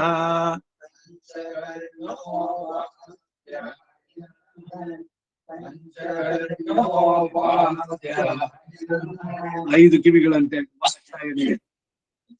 ವಾತ್ಸ್ಯಾಯನ ಕಾಮಸೂತ್ರ ಬರೆದವನು ಮಹರ್ಷಿ, ಅವನು ಕಾಮಸೂತ್ರ ರಚಿಸಿದವನು. ಪಂಚಕರ್ಣೋ ವಾತ್ಸ್ಯಾಯನಃ ಅಲ್ಲ, ಪಂಚಕರ್ಣಗಳು ಇವನಿಗೆ, ವಾತ್ಸ್ಯಾಯನಿಗೆ ಐದು ಕಿವಿ ಅಂತಂದ್ರು. ವಾತ್ಸ್ಯಾಯನ ಮಹರ್ಷಿ ಕಾಮಸೂತ್ರ ಬರೆದವನು. ಪಂಚಕರ್ಣೋ ವಾತ್ಸ್ಯಾಯನಃ. ಯಾವ್ದು ಐದು ಕಿವಿಗಳು ಅಂದ್ರೆ ಅವನ ಅವೇರ್ನೆಸ್ ಆ ಕಡೆಗೆ ಸುತ್ತ ಎಲ್ಲ. ಇಲ್ಲಿ ಮೆಟಫರ್ ಇದ್ರಲ್ಲಿ ಹೇಳೋದು ಏನ್, ಯಾವ ಪ್ರಾಣಿ ಇದೆ ಎಲ್ಲದಕ್ಕೂ. ಇವಾಗ ಚತ್ವಾರಿ ಶೃಂಗ ತ್ರಯೋ ಅಸ್ಯ ಪಾದ ದ್ವೇ ಶೀರ್ಷೆ ಸಪ್ತಹಸ್ತಾಸೋ ಅಸ್ಯ ತ್ರಿಧಾ ಬದ್ಧೋರ್ ವೃಷಭೋರೋರ ವೀಧಿ. ಅಗ್ನಿಯ ಸ್ವರೂಪ ಇದು. ಚತ್ವಾರಿ ಶೃಂಗ, 4 ಕೊಂಬುಗಳು, ದ್ವೇ ಶೀರ್ಷೆ 2 ತಲೆ, 3 ಕಾಲು, 7 ಕೈ. ಯಾವ ವಿಚಿತ್ರವಾದ ಪ್ರಾಣಿ. ಅಗ್ನಿ ಉಪಾಸನೆ ಮಾಡ್ಬೇಕಾರೆ ಚತ್ವಾರಿ ಶೃಂಗ ತ್ರಯೋ ಅಸ್ಯ ಪಾದ ದ್ವೇ ಶೀರ್ಷೆ ಸಪ್ತಹಸ್ತಾಸೋಸ್ಯ ತ್ರಿಧಾ ಬದ್ಧೋ ವೃಷಭೋರೋರ ವೀಧಿ ಮಹೋದೇವೋ ಮರ್ತ್ಯಾಗಮ್ಮ ವಿವೇಶ ಏಷ ಹಿ ದೇವಃ. ಆ ಶಬ್ದ ಇದ್ರದ್ದು. ಈಗ ಜಾಟರಾಗ್ನಿ ಕಿವಿ ಮುಚ್ಕೊಂಡ್ರೆ ಭೋನ ಶಬ್ದ ಕಳಿಸುತ್ತೆ. ವೃಷಭೋರೋರ ವೀಧಿ. ಇವನು ಪೂರ್ವೋ ಹಿ ಜಾತಃ, ಹುಟ್ಟಿದಾಗ್ಲೇನೆ ಮೊದಲೇ ಹುಟ್ಟಿದವನು, ವೇದವನ್ನು ತಿಳಿದವನು, ಜಾತ ವೇದ ಅವನಿಗೆ ಹೆಸರು. ಹೀಗೆ ಒಂದೊಂದು ಇವುಗಳನ್ನ ವರ್ಣನೆ ಮಾಡ್ಬೇಕಾದ್ರೆ ಈ ಭಾಷ್ಯ ತಗೊಂಡ್ರೆ ಅದು ಏನೇನು ಹೇಳುತ್ತೆ ಅನ್ನೋದೆಲ್ಲ ಬರುತ್ತೆ. ಇದಕ್ ಭಾಷ್ಯಗಳನ್ನ ನೋಡ್ಬೇಕು. ನಾ ಸುಮ್ನೆ ಏನು ಗೊತ್ತಾಗದು ಗೊತ್ತಿದೆ ಹೇಳದೆ. ಸಪ್ತಕರ್ಣಶ್ಚ ಪ್ರಾಕ್ಷಿಃ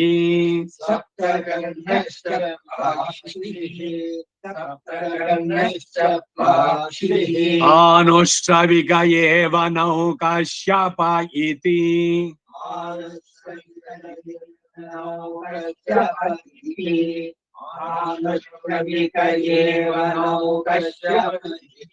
ಉಭೌ ವೇದಯಿತೆ.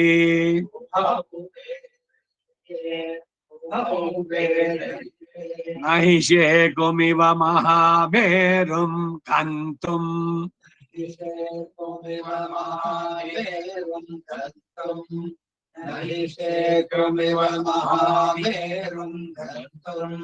ಮೇರುಂ ಕಂತುಂ ಕಾನುದತ್ವ.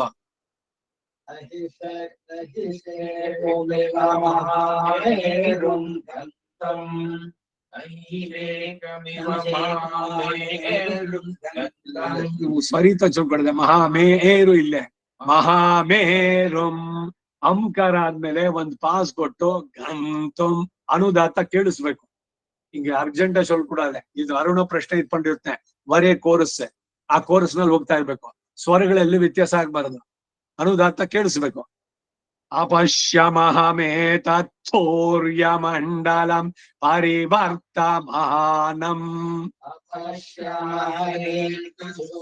सूर्यमण्डलं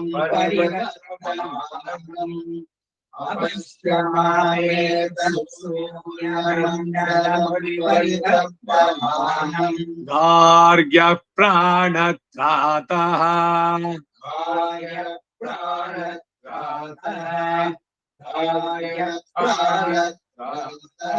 गच्छन्तमहामेरुम्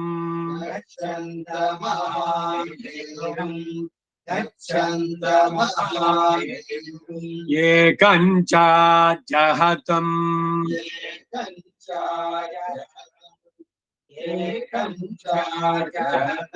राजपटरपतङ्गा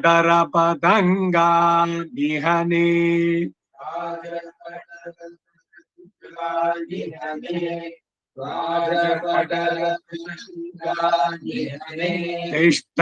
तिष्ठन्नातपन्ति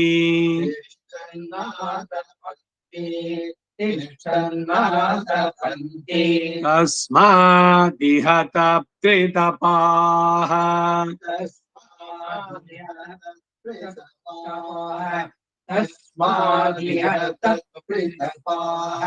अमुत्रेतरे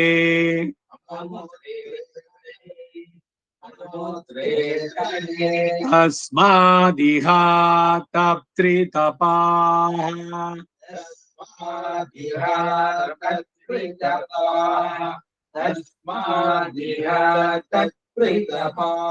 ಮೊದಲೇ ಇದಕ್ಕೇನ್ ವ್ಯತ್ಯಾಸ?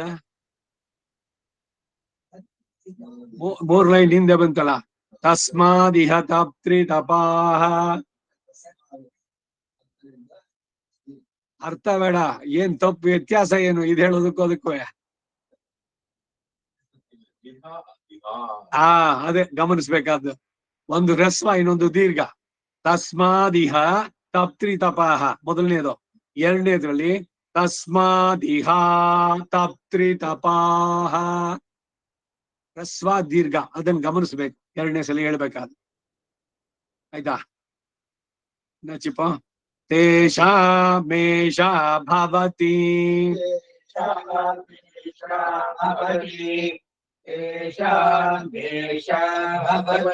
ಸಪ್ತ ಸೂರ್ಯಾದಿವಮನೋ ಪ್ರವಿಷ್ಟಾಃ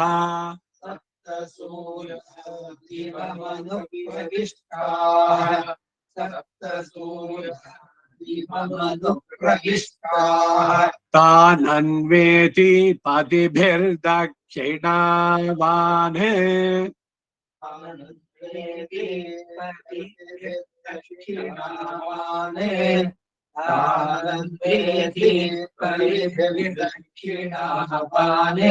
ते अस्मै सर्वे घृतमातपन्ति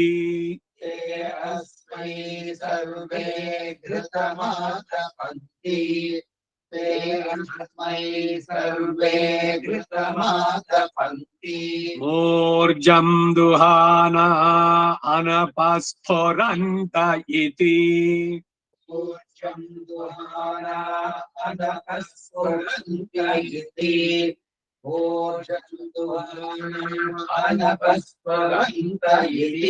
सप्तर्द्विजः सूर्या इत्याचार्याः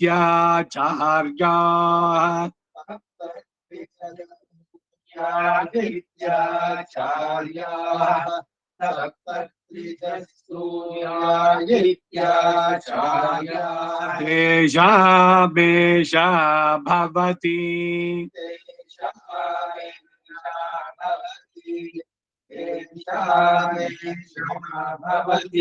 सप्तदिशो नाना सूर्याः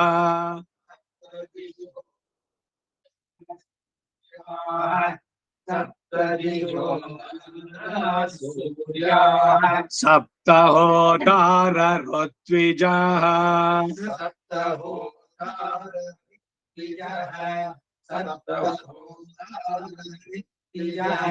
देवा आदित्या ये सप्त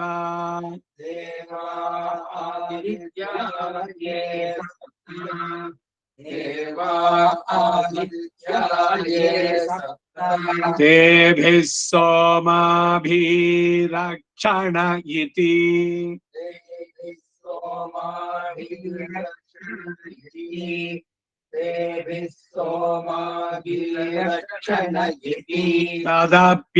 तदप्याम्नायः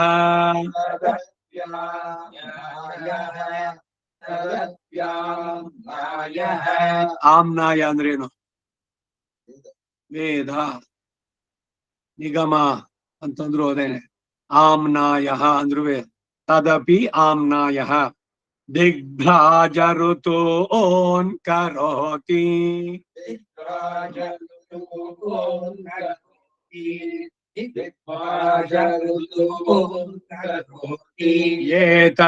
ಏತಯೈವಾವೃತಾ ಸಹಸ್ರ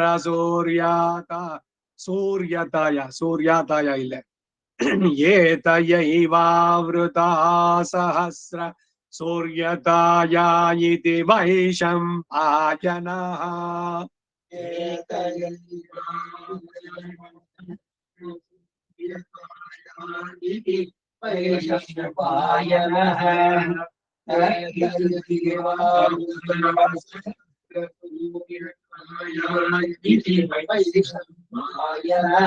तस्यैषा भवति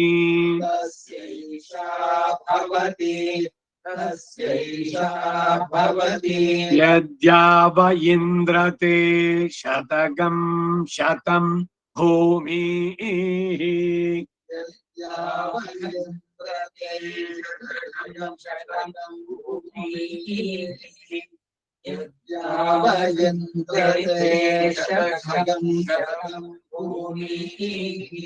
उत स्युः नत्वा वज्रिन् सहस्रगं सूर्याः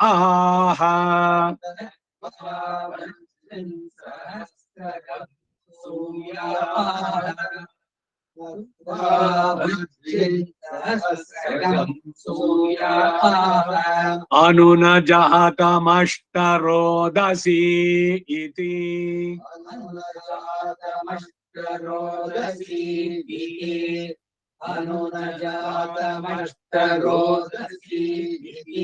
नानालिङ्गत्वाद्रुतूनां नानासूर्यत्वम्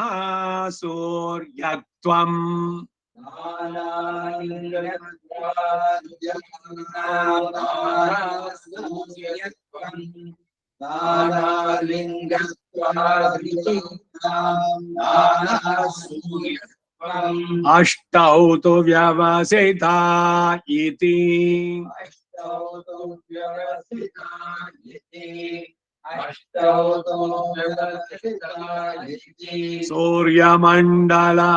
सूर्यमण्डलान्यष्टात ऊर्ध्वम्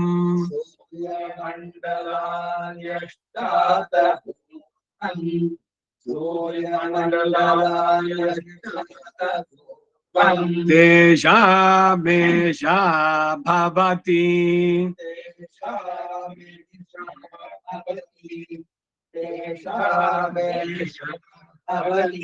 चित्रं देवानामुदगादनीकम्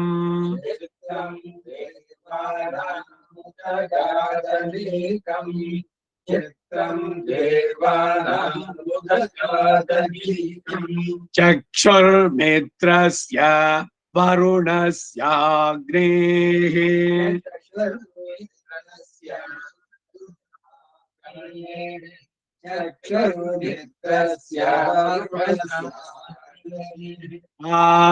आप्राद्याभा पृथिवी अंतरिक्षम्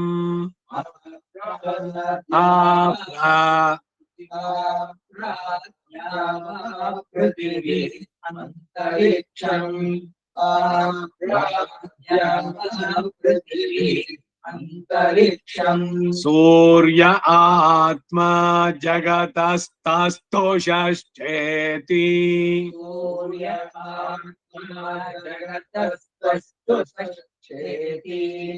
सूर्य आत्मा जगतस्तस्तु षष्ठी साकं प्लाक्षिस्तप्रितपा नाना सूर्या सूर्या नवच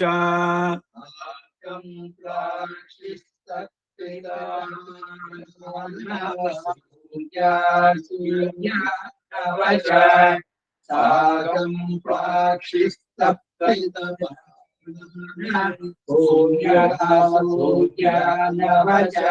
वेदमब्धं निविशते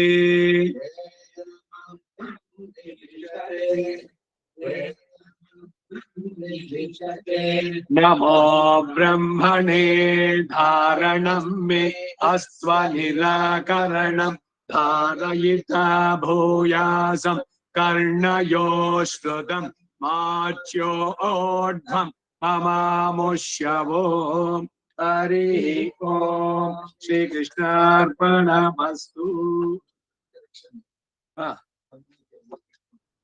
ಎಲೆಕ್ಷನ್ ಇಂದ ಎಲೆಕ್ಷನ್ ಅಪ್ ಟೈಮ್ இல்லையா பூரா வேதம் இந்த மிஸ் பண்ணோம் கண்ணா விஷய வச்சுட்டு கண்டிப்பா 7:30 மேல் போங்க 6 மணிக்கு யார் பண்றா शांति पुष्टिस्तु शिष्यास्तु शांति पुष्टिस्तु शिष्यास्तु इष्टि पण्णिंद